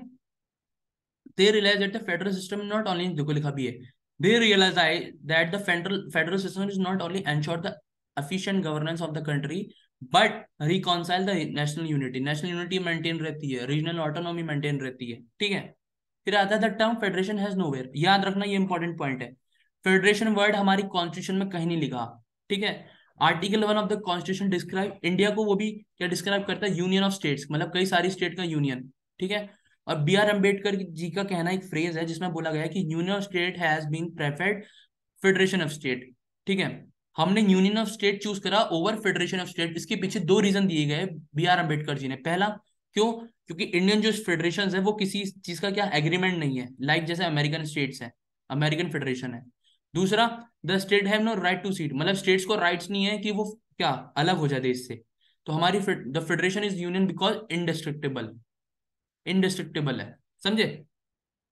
मतलब union in indestructible, state is destructible, but USA में क्या है, यूनियन भी इंडिस्ट्रक्टेबल है, स्टेट भी इंडिस्ट्रक्टेबल है, समझे। ये याद रखना, कई बार आया है ये क्वेश्चन, ठीक है। और जो हमारा इंडियन फेडरल सिस्टम है वो कैनेडियन मॉडल पे चलता है, कनाडा के मॉडल पे, ठीक है। अब फीचर्स क्या है, फेडरल फीचर्स क्या है, फेडरल फेडरल सिस्टम के फीचर्स क्या है। पहला, ड्यूअल पॉलिटी। ड्यूअल पॉलिटी कैसे, स्टेट गवर्नमेंट भी है, सेंट्रल गवर्नमेंट भी है, ठीक है। सेंट्रल गवर्नमेंट के साथ साथ क्या स्टेट गवर्नमेंट चल रही है, ठीक है। दूसरा, रिटन कॉन्स्टिट्यूशन है, ठीक है, ठीक है। The constitution is only not a written document but also lengthiest, दुनिया का सबसे लेंथियस कॉन्स्टिट्यूशन है हमारा, ठीक है। जो ओरिजिनली कितने आर्टिकल कवर करता था, जब हमारा कॉन्स्टिट्यूशन बना था, 395 आर्टिकल्स, 22 पार्ट में डिवाइड थे और 8 शेड्यूल थे। चलो मुझे कमेंट सेक्शन में बताना सबके सब, ठीक है, कि अभी प्रेजेंट में कितने आर्टिकल्स हैं, कितने पार्ट्स में है और कितने शेड्यूल हैं, ठीक है। तीसरा आता है आपका division of power. Division of power क्या होता है, कि सेंटर, स्टेट और यूनियन लिस्ट को क्या डिवाइड कर रखा है, मतलब 3 लिस्ट हैं, सेंटर की, स्टेट की, ये सब्जेक्ट्स किसको दे रखे, सेंटर के, किस पे सेंटर का लॉ बनेगा, ये सब्जेक्ट किसको दे रखे, ये स्टेट को दे रखे, और जो दोनों पे जिस पे दोनों लॉ बना सकते हैं उसको बोलते हैं कॉन्करेंट। बट एक पावर और है रिसर्टरी पावर। रिसर्टरी मतलब जो तीनों में एग्जिस्ट नहीं करती, वो समय के साथ ऐड हो सकती है टाइम के हिसाब से, ठीक है, या ऐसी जिसपे तीनों का हक नहीं है, वो रिसर्टरी पावर होती है, ठीक है। वो तीनों लिस्ट में नहीं होती, और वो, लेकिन वो जो रिसर्टरी पावर होती है वो सेंटर के हाथ में होती है, ठीक है। इसी चीज को बोलते हैं रिसर्टरी पावर, ठीक है। चलो आगे बढ़ते हैं। Supremacy of the constitution. Constitution supreme है भाई, कॉन्स्टिट्यूशन से बढ़कर कुछ नहीं है, ठीक है। सबसे इंपॉर्टेंट हमारा कॉन्स्टिट्यूशन है। फिर आपका आता है rigid constitution. The division of power established by the constitution is well as the supreme of the constitution, ठीक है। इतना सुप्रीम है कि उसको अमेंड की तरह अमेंड सॉरी, ठीक है। Constitution is rigid to the extent that those provisions which are concerned with the federal structure, like center-state relations, judicial organization, can be amended. मतलब अगर ऐसा कोई कंसर्न है जो सेंट्रल स्टेट से रिलेशन से रिलेटेड है या जुडिशियल ऑर्गेनाइजेशन से रिलेटेड है, उनको अमेंड करा जा सकता है by joint action of the central और स्टेट। ठीक है, ठीक है। Such provision require amendment a special majority. State level पे अगर कोई स्टेट के लेवल पे कोई अमेंडमेंट हो रहा है तो उस पर स्टेट का कंसर्न भी चाहिए होता है, इसलिए हमारा कॉन्स्टिट्यूशन क्या है, रिजिट है। समझे? चलो आगे। नेक्स्ट फीचर क्या है, इंडिपेंडेंट जुडिशरी। जुडिशरी इंडिपेंडेंट काम करती है, जुडिशरी में किसी की दखल अंदाजी नहीं है। ठीक है, कॉन्स्टिट्यूशन में हमारे इंडिपेंडेंट जुडिशरी जो इसे हेड कौन करता है, सुप्रीम करता है। और इसके पीछे दो रीजन है, to protect the supremacy of constitution, ताकि कॉन्स्टिट्यूशन की सुप्रीमेसी मेंटेन रहे। ठीक है। दूसरा, डिस्प्यूट बिटवीन जो सेंटर और स्टेट है वो जुडिशरी देखिए। कोई तीसरा इंसान, अगर किसी दो लोग एक दूसरे के कॉन्फ्लिक्ट में फंसे हैं, अगर कोई न्यूट्रल इंसान उसको सॉल्व करेगा तो वो ज्यादा अच्छे से सॉल्व होगा रेदर देन आपस में सॉल्व करने से। समझे? इसलिए जुडिशरी रखी गई। नेक्स्ट आ जाता है आपका बाइकैमरलिज्म। बाइकैमरलिज्म मैंने तुम्हें बता ही दिया, अपर हाउस और लोअर हाउस, इसी को बोलते हैं बाइकैमरल सिस्टम। ठीक है, हमारे यहाँ बाइकैमरलिज्म है। ठीक है, और कई सारी स्टेट्स में बाइकैमरलिज्म है, सॉरी यूनिकैमरलिज्म है, कई स्टेट में बाइकैमरलिज्म है। हर स्टेट में राज्यसभा, वो सॉरी विधानसभा है, बट हर राज्य में विधान परिषद नहीं है। ठीक है, चलो आगे बढ़ते हैं। अब यूनिटरी, फेडरल का पढ़ लिया। यूनिटरी के क्या फीचर्स है, स्ट्रॉन्ग सेंटर होता है। ठीक है, division of power in favour of centre, centre के हाथ में सारी पावर होती है। ठीक है, first union list contain subject then state list, और second most important, the more important subject have been included in the union list. और thirdly centre has override, centre override कर देता है कंकरेंट लिस्ट को। दूसरा है आपका state state not indestructible. Federation, the state India have no right to territorial integrity, किसी state को टेरिटोरियल इंटीग्रिटी का राइट नहीं है, सारा गवर्नमेंट संभालती है, सेंटर संभालता है। तीसरा, इंडियन फेडरेशन इज अ, याद रखना है term, Indian federation is indestructible union of destructible state, ये पॉइंट, ये लाइन याद रखना। While American federation is the indestructible union of the destructible state. समझे? चलो नेक्स्ट, नेक्स्ट है आपका नेक्स्ट है आपका सिंगल कॉन्स्टिट्यूशन। ठीक है, सिंगल कॉन्स्टिट्यूशन। अब सिंगल कॉन्स्टिट्यूशन मतलब क्या होता है, सिंगल कॉन्स्टिट्यूशन क्या है, हर जगह एक ही कॉन्स्टिट्यूशन है। अब ऐसा थोड़ी कि स्टेट का अलग कॉन्स्टिट्यूशन है, सेंटर का अलग कॉन्स्टिट्यूशन है। अब ऐसा थोड़ी है कि सेंटर का अलग कॉन्स्टिट्यूशन है, उसका अलग कॉन्स्टिट्यूशन नहीं है ना, सबका सेम है। ठीक है, फिर आता है flexibility of the constitution, constitution की flexibility. The process of constitution amendment is less rigid than the what is found in their federation. Bulk of the constitution can be amend by the unilateral actions. ठीक है, no equality of state representation, state का अच्छे से representation नहीं होता। ठीक है, जैसे इन राज्यसभा पॉपुलेशन के बेस पे हमारी सीट डिवाइड है, लेकिन यूएसए में क्या है कि पर्टिकुलर अगर किसी स्टेट की पॉपुलेशन 2 करोड़ है और एक स्टेट की पॉपुलेशन 2 लाख है, तो दोनों को सीट दो दो अलॉट हुई होंगी या एक एक अलॉट हुई होंगी, ये यूएसए में है। ठीक है, ठीक है, वहाँ प्रिंसिपल इक्वालिटी है रिप्रेजेंटेशन में। अब इमरजेंसी प्रोविजंस क्या है, ठीक है, ठीक है, कॉन्स्टिट्यूशन में 3 तरह की इमरजेंसीज बताई गई है, एक आपकी नेशनल, स्टेट और फाइनेंशियल। ठीक है, during an emergency central government become powerful. Obviously बात है, जब इमरजेंसी आएगी तो सेंट्रल गवर्नमेंट पावरफुल हो जाती है। ठीक है, स्टेट पे डायरेक्ट कंट्रोल करती है। फिर आपकी आती है सिंगल सिटीजनशिप। सिंगल सिटीजनशिप क्या होता है, जहां पर पूरे देश में आप सिर्फ देश के नागरिक हो, किसी स्टेट की पर्टिकुलर सिटीजनशिप नहीं है। लेकिन यूएसए में ऐसा है कि आपको आपको कंट्री का भी सिटीजन होना है और आपको पर्टिकुलर स्टेट की भी सिटीजनशिप लेनी होती है। वहाँ ड्यूअल सिस्टम है सिटीजनशिप का। ठीक है, इंटीग्रेटेड जुडिशरी सिस्टम, इंटीग्रेटेड मतलब हाई कोर्ट है, सुप्रीम कोर्ट है, सुप्रीम कोर्ट के अंदर हाई कोर्ट आते हैं, फिर उसके अंदर सबऑर्डिनेट कोर्ट आते हैं, उसके अंदर डिस्ट्रिक्ट कोर्ट आते हैं, उसके अंदर ट्रिब्यूनल्स आते हैं। ये सब एक चेन है पूरी। सुप्रीम कोर्ट जो ऑर्डर देगा वो सबको मानना पड़ेगा, वो सारे हाई कोर्ट्स को मानना पड़ेगा। 25 हाई कोर्ट है हमारे देश में टोटल। ठीक है, चलो आगे आता है ऑल इंडिया सर्विसेज। मतलब ऑल इंडिया सर्विसेज से मेरे कहने का मतलब ये कि इन यूएस, ठीक है, यूएसए में क्या है, the federal government and the state government have their separate public service. India में भी वही है, स्टेट गवर्नमेंट और सेंट्रल गवर्नमेंट्स की अपनी अपनी सर्विसेज हैं, लेकिन 3 ऐसी सर्विसेज हैं जो पूरे ऑल इंडिया लेवल की हैं, जिसमें एक आपका आईएएस आ जाता है, आईपीएस आ जाता है और आईएफएस आ जाता है, इंडियन फॉरेन सर्विस। ठीक है, वो बोथ और सेंट्रल स्टेट दोनों संभालती है। ठीक है, integrated audit machinery, integrated audit machinery मतलब जो कैग है, सीएजी, ठीक है, कंट्रोलर और ऑडिटर जनरल जो ऑडिट करते हैं अकाउंट्स के कि कितना खर्चा हुआ है, सब अकाउंट्स को ऑडिट करता है, वो दोनों का सेम है। ठीक है, सेंट्रल गवर्नमेंट का तो है ही, वही जो सेंट्रल गवर्नमेंट का करता है वही स्टेट गवर्नमेंट का करता है। ठीक है, बट जो कैग की अपॉइंटमेंट होती है और उसका रिमूवल होता है वो प्रेसिडेंट के कंसल्ट के बिना नहीं हो सकता। नेक्स्ट है आपका parliamentary authority over the state land. Parliament authority है स्टेट्स के ऊपर, even the limited spare of the authority allotted to them. State do not have exclusive control, state के एग्जीक्यूटिव एक्सक्लूसिव कंट्रोल नहीं है, ठीक है। राज्यसभा चाहे तो रेजोल्यूशन की तरह नेशनल इंटरेस्ट के टाइम पे अगर कोई ऐसी चीज है तो स्टेट लिस्ट को क्या कर सकता है, अमेंड कर सकता है, उसमें चेंज कर सकता है, ठीक है। Appointment of the governor, governor की अपॉइंट कौन, वो हेड होता है स्टेट का, उस स्टेट में उसको अपॉइंट करता है प्रेसिडेंट, ठीक है। He hold the office during the pleasure of the president, president के प्लेजर के दौरान वो सीट होल्ड करता है, ठीक है। और he as act as agent of the centre, centre के एजेंट की तरह काम करता है, ठीक है। और centre exercise control over the states, समझे। इंटीग्रेटेड इलेक्शन होता है, मतलब इलेक्शन कमीशन जो है वही सेंटर के इलेक्शन कराता है, वही स्टेट लेजिस्लेचर के इलेक्शन कराता है, ठीक है।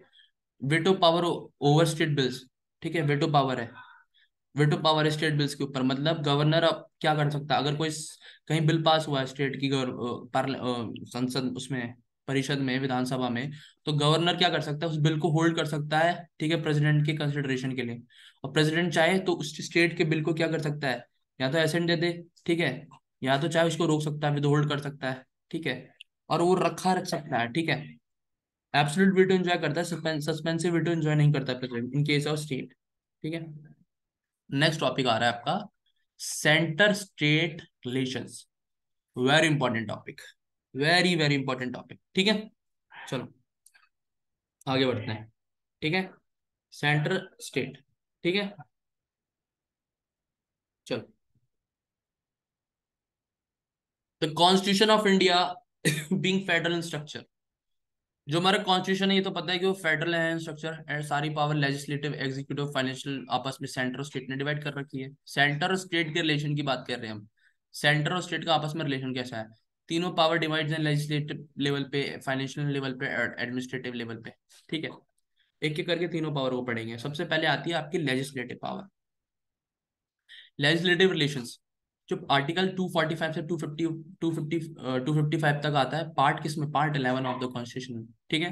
तो इसमें चार लेजिस्लेटिव रिलेशंस होते हैं, चार रिलेशंस, चार एक्सपेक्ट पे पढ़ेंगे सेंटर स्टेट के जो लेजिस्लेटिव रिलेशंस होते हैं। तो पहला जो है territorial extent of the centre and the state legislation, मतलब पार्लियामेंट कैन मेक लॉ, पहला पॉइंट क्या बोल रहा है, पार्लियामेंट कैन मेक लॉ। जो पार्लियामेंट है वो पूरे देश के लिए किसी भी पार्ट के इंडिया के टेरिटरी के लिए लॉ बना सकता है, include the states, the union territories, ठीक है। लेकिन जो स्टेट है, the state legislature can main ले ओनली फॉर द होल और any part of the state, सिर्फ स्टेट के लिए बना सकता है, ठीक है। और उस स्टेट से बाहर वो लॉ क्या एप्लीकेबल नहीं होगा, ठीक है। तीसरा, parliament alone, parliament alone can make extra territorial legislation, मतलब, ठीक है, पार्लियामेंट उस चीज पे भी लॉ बना सकता है जो इंडियन सिटीजन की प्रॉपर्टीज है देश के बाहर, उस पे भी लॉ बना सकता है। उसी पावर को क्या बोला जाता है, एक्स्ट्रा एक्स्ट्रा टेरिटोरियल लेजिस्लेशन, समझे, एक्स्ट्रा टेरिटोरियल लेजिस्लेशन। चलो, नेक्स्ट है आपका सेकंड पॉइंट है, law parliament are not applicable in the following areas, ठीक है। ये उसके एक्सेप्शंस हैं, किन किन एरियाज पे उन लॉज का जो पार्लियामेंट बना सकता है वो एप्लीकेबल नहीं है, वो कौन कौन से एरिया हो गए। President and president can make regulations of peace, जो हमारी यूनियन टेरिटरीज हैं, ठीक है।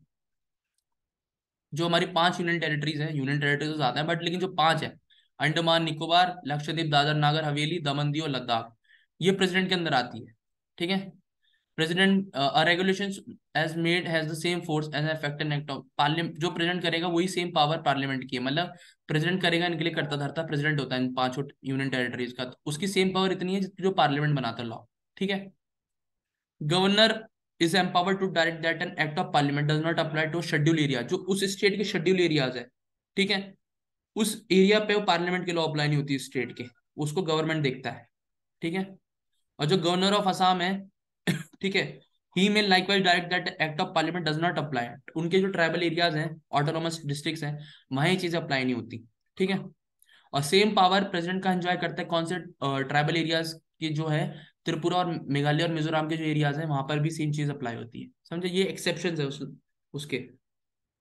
दूसरा पॉइंट आता है लेजिस्लेटिव सब्जेक्ट्स में, सेंटर स्टेट रिलेशंस में, डिस्ट्रीब्यूशन ऑफ लेजिस्लेटिव सब्जेक्ट्स, ठीक है।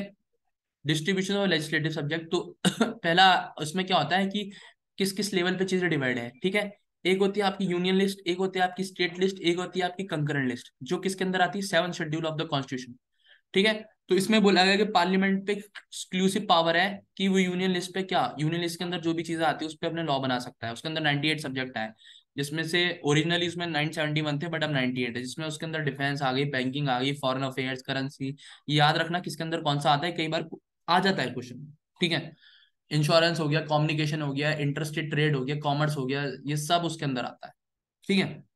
दूसरा स्टेट, स्टेट नॉर्मल सर्कमस्टांसेस है, तो वो स्टेट लिस्ट की जितने भी पार्ट है, जो 59 पार्ट्स है, जिसमें आपका पुलिस हो गया, पब्लिक ऑर्डर हो गया, हेल्थ हो गया, सैनिटेशन हो गया, एग्रीकल्चर हो गया, प्रिजनर हो गया, उस पर सेंट्रल गवर्नमेंट स्टेट बनाएगी। But the parliament and state legislature can make law with respect to any of the matter. वो जो कंकरेंट लिस्ट है, जो तीसरी लिस्ट होती है जिसपे दोनों लॉ बना सकते हैं, उसको बोलते हैं कंकरेंट लिस्ट, जिसके अंदर 52 सब्जेक्ट्स हैं, अब तो और ऐड हुए होंगे, ठीक है। जिसमें आपका criminal law procedure, civil procedure, marriage, divorce, population, ये सब आता है, ठीक है। Printing press. लेकिन इसमें एक नोट याद रखना, ये मैंने नोट डाल रखा है, the 42nd amendment of 1976 transfer 5 power to the centre to state, that is education. Education, forest, weights, measure, protection of wild life animals, birds, administration of justice, organisation of all courts except the supreme court, ये सब किसके अंदर आ गया, ये आप union list के अंदर आ गया है, ठीक है। और पार्लियामेंट पे पावर है कि parliament has power to make law with respect to any matter of any part of the territory, ठीक है, of India, not include in the state even thought the matter is on which enumerated in state list. State list के उस पर भी वो बना सकता है, ठीक है।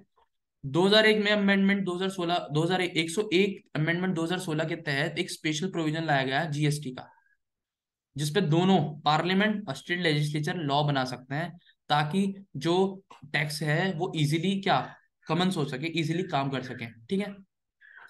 दूसरा आता है power of make law with respect to residuary power. Residuary power मतलब जो ना कॉन्करेंट लिस्ट में आती है, जो ना यूनियन लिस्ट में आती है, ना स्टेट लिस्ट में आती है, वो क्या है, रिसाइडरी पावर। वो उसको कौन संभालेगा, वो कौन संभालता है, वो पार्लियामेंट संभालता है, ठीक है। और रिसाइडरी पावर में आपके रिसाइडरी टैक्सेस वगैरह हो गए, ठीक है। चलो आगे, ठीक है। Constitution expressly secure the predominance of the union list over the state list, ठीक है। कॉन्स्टिट्यूशन के according union list state list को क्या कर सकती है, ओवर कर सकती है, ठीक है। कंकरेंट लिस्ट को भी स्टेट लिस्ट के ऊपर, क्यों, अगर इनके बीच में क्या ओवरलैप हो जाए, तो जो यूनियन लिस्ट है उसकी बात मानी जाएगी, ठीक है। Where there is a conflict, अगर कॉन्फ्लिक्ट होता है कंकरेंट लिस्ट और स्टेट लिस्ट के बीच में, तो कंकरेंट लिस्ट की बात प्रिवेल होगी, ठीक है। और अगर कॉन्फ्लिक्ट होता है सेंट्रल लॉ और स्टेट लॉ के बीच में, तो स्टेट लॉ की क्या बात प्रिवेल होगी, ठीक है। But there is an exception, if the state law has been reserve, अगर कोई स्टेट का लॉ है, मान लो किसी स्टेट ने कोई लॉ बनाया और उसको रिजर्व कर दिया गया है प्रेसिडेंट की कंसिडरेशन के लिए, ठीक है, कि उनका एसेट मिलेगा, ठीक है, तो तब तक पार्लियामेंट उस पर लॉ नहीं बना सकता, समझे, ठीक है। इट वुड, देखो लिखा भी, it would still be competent for the parliament to override such a law by subsequently making a law on the same matter. लेकिन पार्लियामेंट उसको उस पर भी ओवरलैप कर सकता है, सेम उस चीज पे लॉ लाके, ठीक है। तो कहीं ना कहीं सेंटर स्ट्रॉन्ग है, ठीक है। फिर आपका आता है तीसरा, parliamentary legislation in the state field. Constitution empower parliament to make laws on any matter enumerated in the state list under the following. मतलब कहना चाह रहा है कि भाई कॉन्स्टिट्यूशन ने ये पावर दे रखी है कि पार्लियामेंट स्टेट्स की लिस्ट पे लॉ बना सकता है इन पास एक्स्ट्रा ऑर्डिनरी सर्कमस्टेंसेस अगर आ जाए। मैन, अगर राज्यसभा कोई रेजोल्यूशन पास कर दे, मतलब अगर कोई ऐसी चीजें राज्यसभा को लगे कि नेशनल इंटरेस्ट के हित में है, ठीक है, नेशनल इंटरेस्ट के हित में है, ठीक है, तो उस पर वो लॉ बना सकता है, ठीक है, चाहे वो जीएसटी हो, ठीक है, समझे। लेकिन उसमें 2/3 मेजोरिटी चाहिए उस पर रेजोल्यूशन लाने के लिए, फिर प्रेसिडेंट और वोटिंग होगी, ठीक है। और वो जो रेजोल्यूशन लाया जाएगा वो 1 साल तक ही फोर्स में रह सकता है, बाद में उसको रिन्यू करा लो, कुछ भी करा लो, लेकिन 1 साल तक उसका वैलिडेशन 1 साल की है। फिर आपका आता है नेशनल इमरजेंसी। अगर देश में नेशनल इमरजेंसी लग गई है, तो पार्लियामेंट क्या करेगा, पार्लियामेंट स्टेट लिस्ट पे अपना ला सकता है। Parliament acquire the power to legislate with respect to goods service tax on metal state list, ठीक है, नेशनल इमरजेंसी के टाइम पे, ठीक है। The power of state legislature to make laws on the same matter is not restricted, but in case of repugnancy between state law and parliamentary law, ठीक है, the letter is prevail, ठीक है, ये बात याद रखना। चलो नेक्स्ट आता है when state make a request, मतलब अगर एक स्टेट या एक से ज्यादा स्टेट, दो तीन स्टेट आपस में बोले कि हमें इस चीज पे लॉ चाहिए, तब पार्लियामेंट लॉ बना सकता है स्टेट लिस्ट पे। जैसे इसमें कई ऐसे लॉज बनाए गए हैं जिसमें price competition act 1955, wild life protection act 1972, ठीक है, आपका water preservation pollution act 1974, urban land ceiling act, transplantation human organs act, ये याद रखना है कौन सा किस कब बना था एक्स्ट्राऑर्डिनरी कंडीशंस में। फिर अगर कोई इंटरनेशनल ट्रीटी एग्रीमेंट साइन करना हो तो पार्लियामेंट उस पर लॉ बना सकता है अगर स्टेट में किसी चीज पे इंप्लीमेंट करनी हो ट्रीटी। फिर अगर प्रेसिडेंट रूल लग गया हो, ठीक है, अगर कोई स्टेट से गवर्नमेंट नहीं चल रही तो प्रेसिडेंट रूल लग जाता है वहां, ठीक है, तब बनाया सकता है, तब क्योंकि प्रेसिडेंट तो सेंटर का पार्ट है, समझे। फिर आपका आता है सेंट्रल कंट्रोल, जो fourth, central control over the state legislation, central to access control over the state legislative matters पे कब सेंटर कंट्रोल कर सकता है, ठीक है। गवर्नर, अगर governor reserve certain types of bill, अगर गवर्नर कोई टाइप किसी बिल को क्या पास करता है legislation for the consideration of president, ठीक है, तब, ठीक है। दूसरा आपका हो गया बिल्स ऑन सर्टेन मैटर्स, अगर किसी पर्टिकुलर बिल पे सर्टेन मैटर्स, मतलब देखो लिखा है ना, bill on certain matter enumerated in the state list can be introduce in the legislature only with the previous sanction, president के सेंशन के साथ ही आप बिल्स को क्या रिप्रेजेंट कर सकते हो स्टेट लिस्ट में, जिसमें जिस for example bill imposing restriction on the freedom of trade and commerce, ठीक है, इसमें प्रेसिडेंट की आपको सहमति चाहिए होगी। फिर आपका आता है centre can direct the state to reserve money money bills, ठीक है, स्टेट के अगर कोई रिजर्व बिल है तो centre can direct reserve the state के वो मनी बिल और फाइनेंशियल बिल, ठीक है, जिसमें प्रेसिडेंट का क्या चाहिए आपको, कंसिडरेशन चाहिए in case of financial emergency, ठीक है, फाइनेंशियल इमरजेंसी के केस में, ठीक है। चलो नेक्स्ट क्वेश्चन, ठीक है, administrative relationships, administrative relations,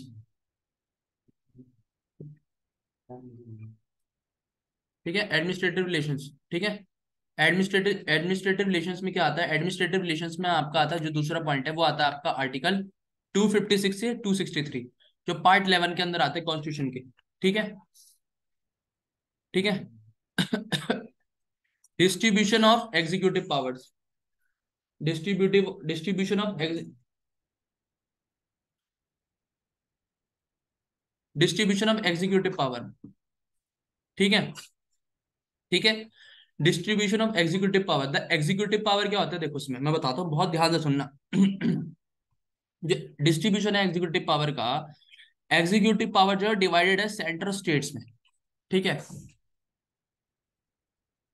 distribution में ये है कि जो पावर है वो सेंट्रल स्टेट में डिवाइड है, ठीक है, जिसमें ये है कि जो पार्लियामेंट है to matter with the parliament exclusive legislation अपने सब्जेक्ट के लिए लिस्ट बनाएगा, ठीक है, ठीक है, ठीक है, ठीक है। सॉरी गाइस, थोड़ी तबीयत ठीक नहीं है यार।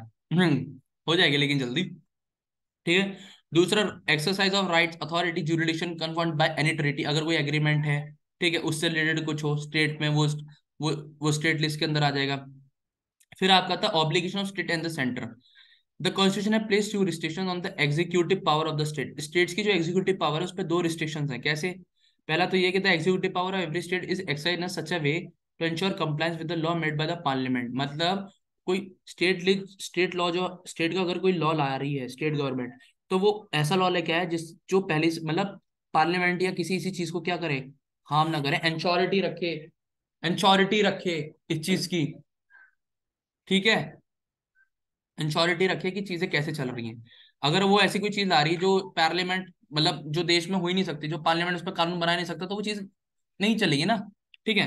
दूसरा, it's not to impede or prejudice the exercise of executive power of the centre in the state, मतलब वो सेंटर की किसी भी एग्जीक्यूटिव पावर को क्या नहीं कर सकती, प्रिजुडियूस नहीं कर सकती, कोई चीज ऐसे ऐसी चीज नहीं कर सकती जो प्रिजुडियूस हो, समझे।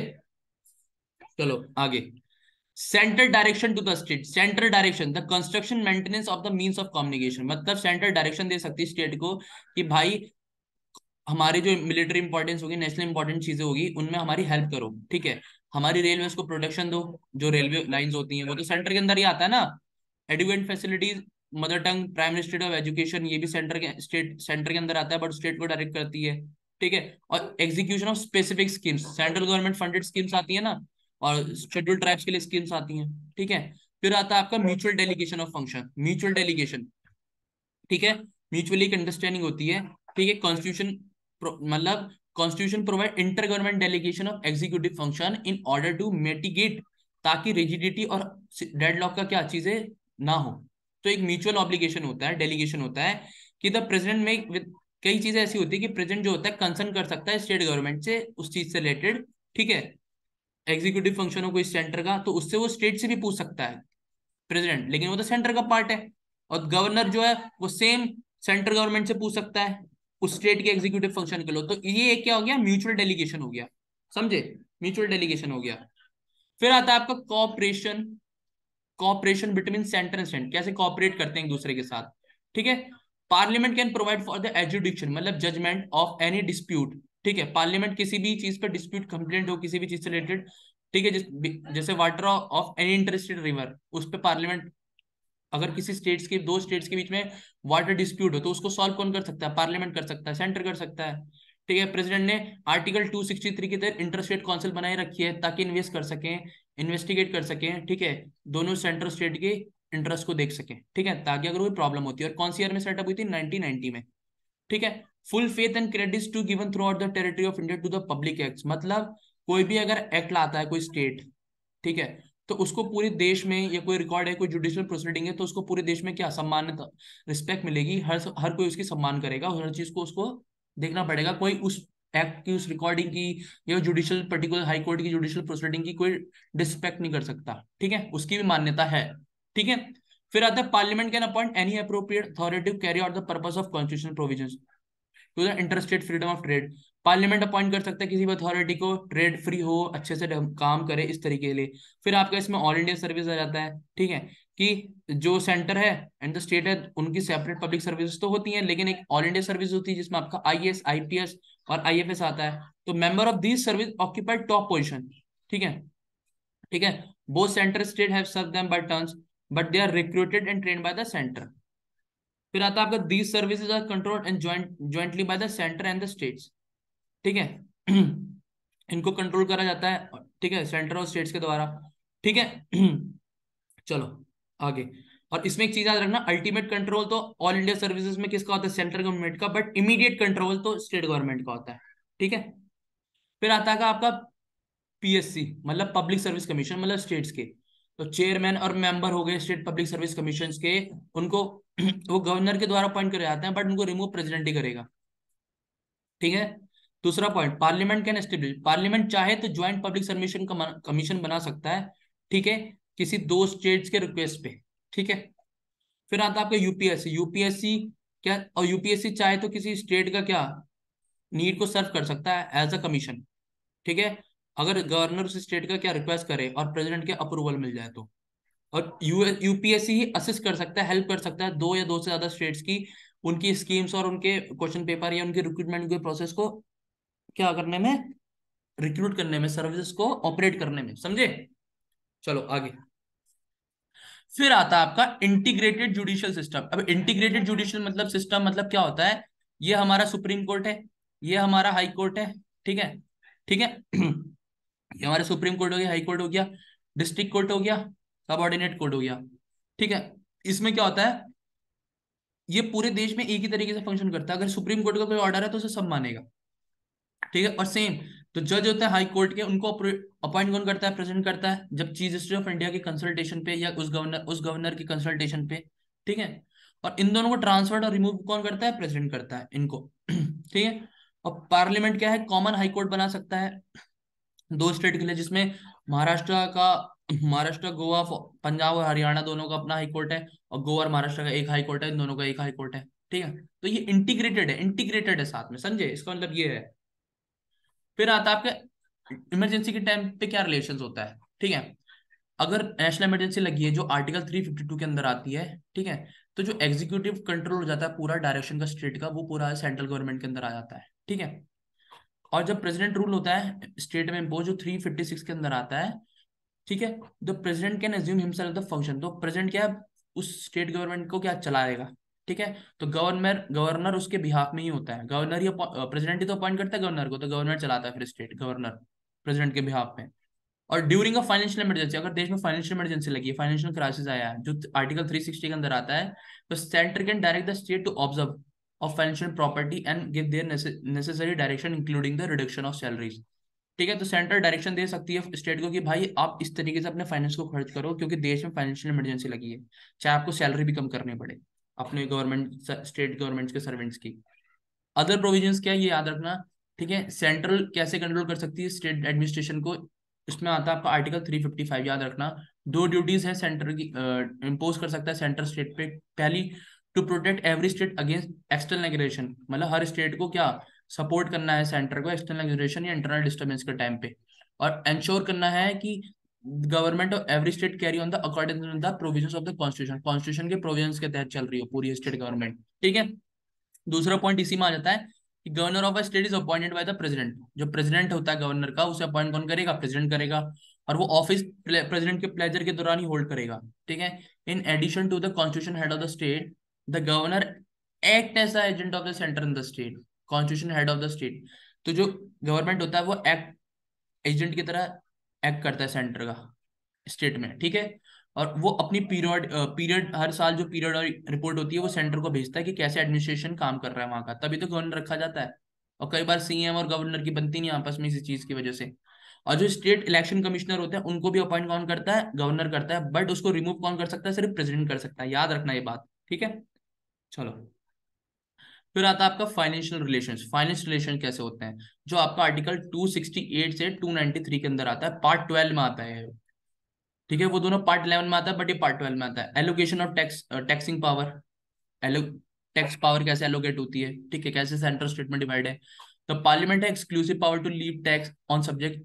जो यूनियन लिस्ट है उसमें पूरा राइट सेंटर का है, सेम फॉर स्टेट लिस्ट। ठीक है, बट जो कंकरेंट लिस्ट में है, ठीक है, ठीक है, वो किस पे, there are no tax entries in the concurrent, concurrent list में कोई टैक्स एंट्री नहीं है। But in other word, concurrent jurisdiction is not able with the respect to tax legislation. But एक 101 अमेंडमेंट एक्ट 2016 के तहत एक बनाया गया स्पेशल प्रोविजन जीएसटी, जिसके अंदर कुछ टैक्स ऐड हो जाते हैं, गुड सर्विसेज एंड टैक्स। ठीक है, गुड सर्विस टैक्स।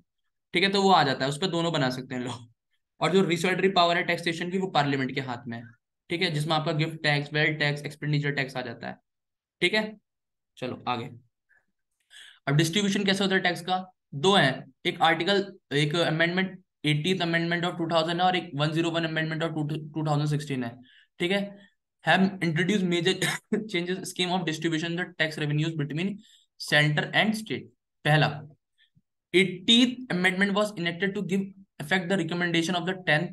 जो 18th अमेंडमेंट था 2000 में जो लाया गया, उसके 10th, उस टाइम 10th फाइनेंस कमीशन चल रहा था, तो उसने रिकमेंड करा कि जो भी सेंट्रल टैक्सेस होंगे उसका 29% किसको जाएगा, स्टेट्स को जाएगा। उसी चीज को क्या बोला गया, अल्टरनेटिव स्कीम ऑफ डिवोल्यूशन। ये क्वेश्चन पूछा जा चुका है, पीवाईक्यू है गाइस, कि अल्टरनेटिव स्कीम ऑफ डिवोल्यूशन क्या है, ऑप्शन दे देगा आपको। ठीक है, एंड कम इनटू इफेक्ट, और ये कब से आया, 1996 से। ठीक है, फिर 101 अमेंडमेंट आया 2016 में, जिसमें नई टैक्स रेजिम लाई गई जीएसटी के अंदर, जिसके अंदर कई सारे टैक्स ऐड कर दिए गए, इतने सारे जो टैक्स थे।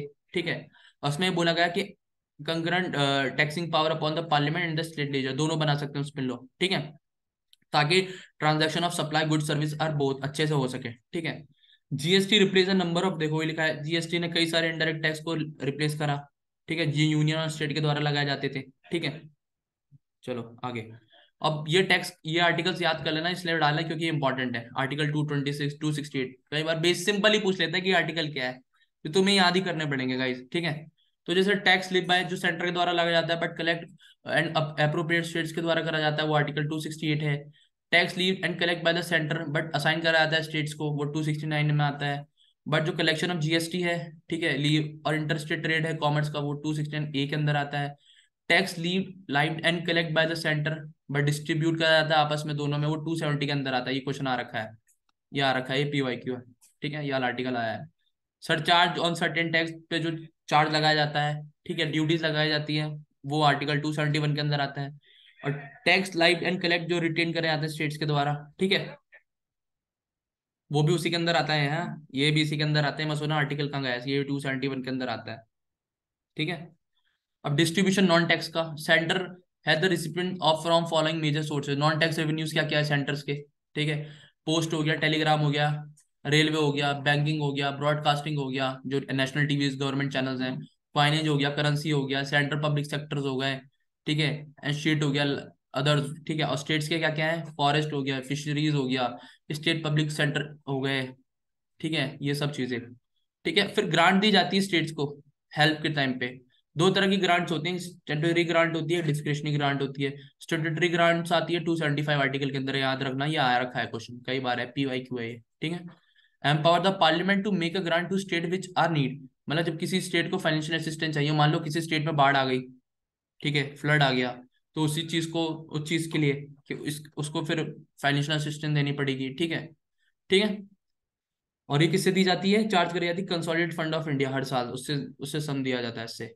फिर आता है आपके डिस्क्रिशनरी ग्रांट 282, जिसमें बोला था कि empower both centre and state have to make any grant for any public purpose, किसी पब्लिक पर्पस के लिए दोनों स्टेट और सेंटर क्या फंड निकाल सकती है, ठीक है, ग्रांट दे सकती है, ठीक है। Even if it is not with in their respective, अगर वो उनकी रिस्पेक्टिव लेजिस्लेटिव उसमें नहीं आता,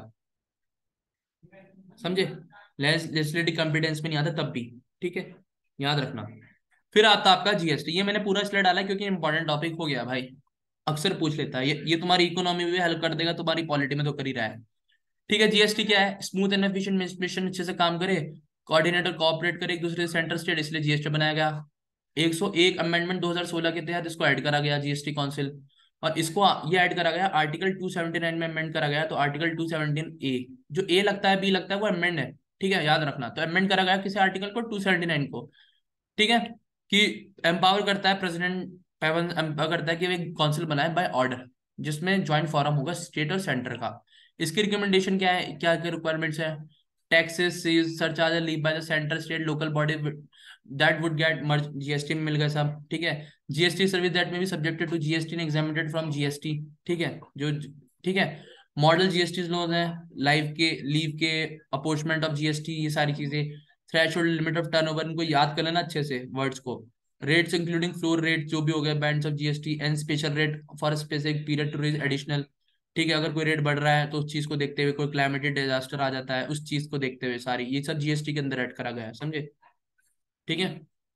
फिर आता है आपका protection, protection of state of the state, कि भाई स्टेट के इंटरेस्ट को भी प्रोटेक्ट करना है।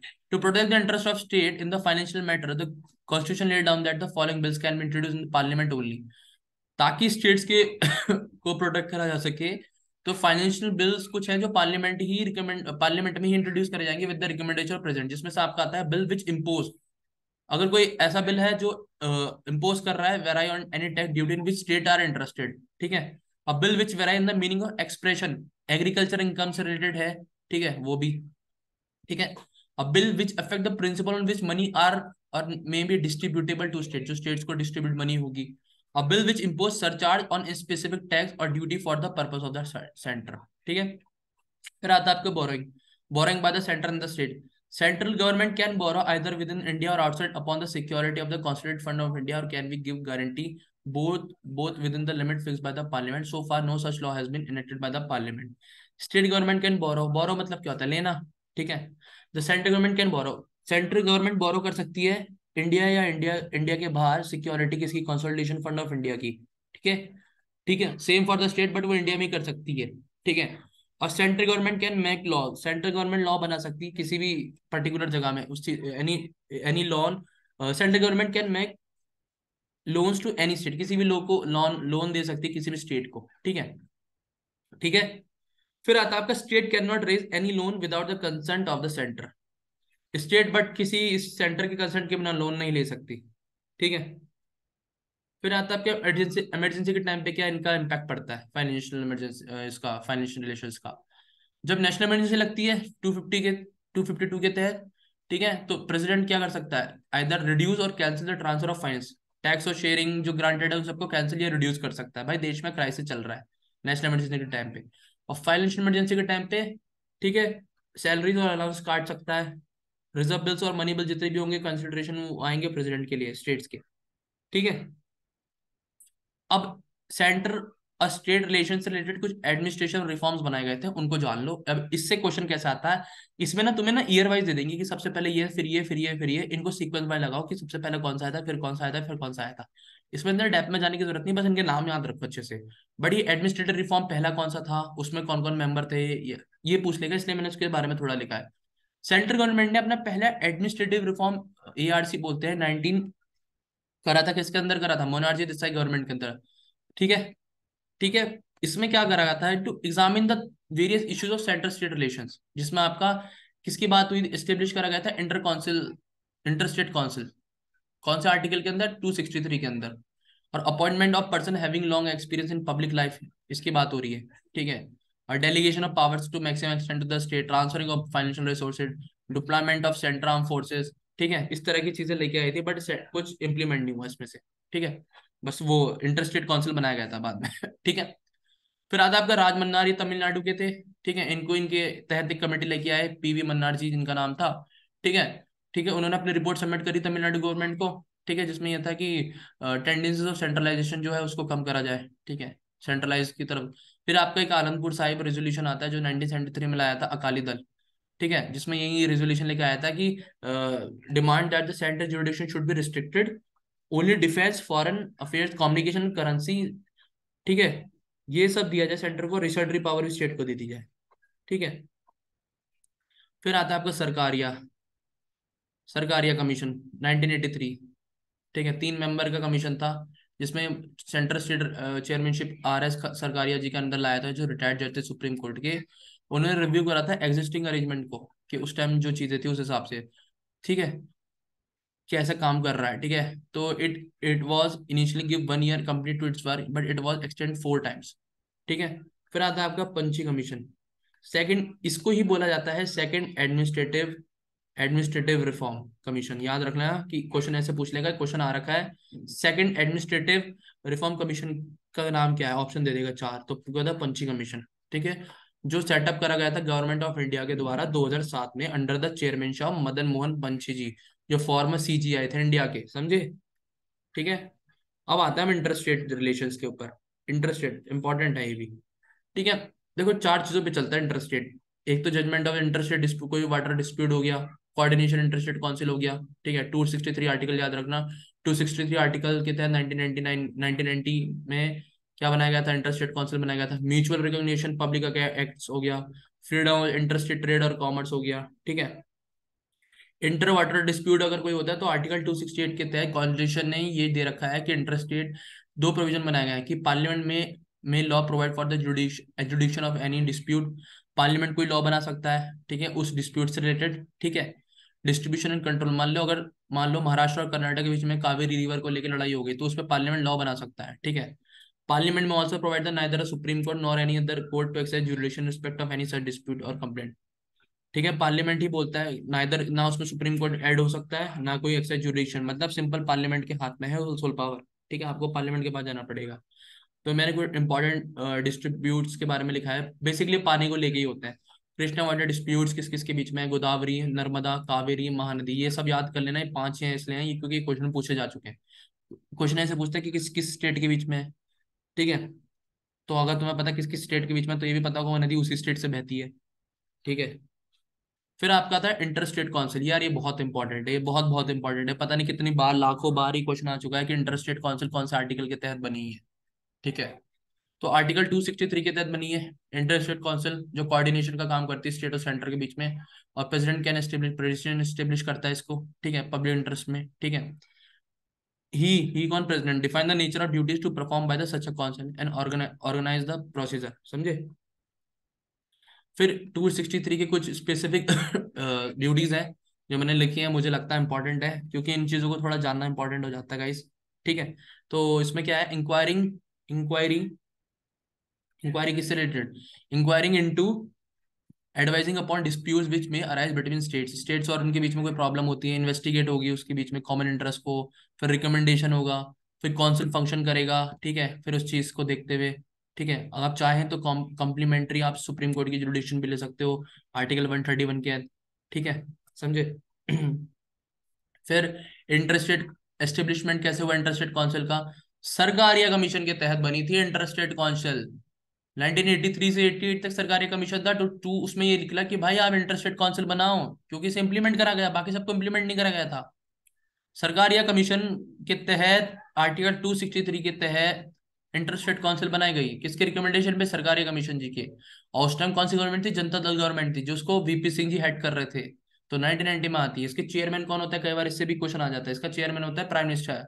चीफ मिनिस्टर आते हैं इसमें, सारे टेरिटरीज आती है, एडमिनिस्ट्रेटिव आता है, गवर्नर आते हैं जो प्रेसिडेंट रूल के अंदर है, और 6 सेंट्रल कैबिनेट मिनिस्टर आता है, जिसमें होम मिनिस्टर और बाकी प्रेसिडेंट प्राइम मिनिस्टर के द्वारा नॉमिनेट करे जाते हैं।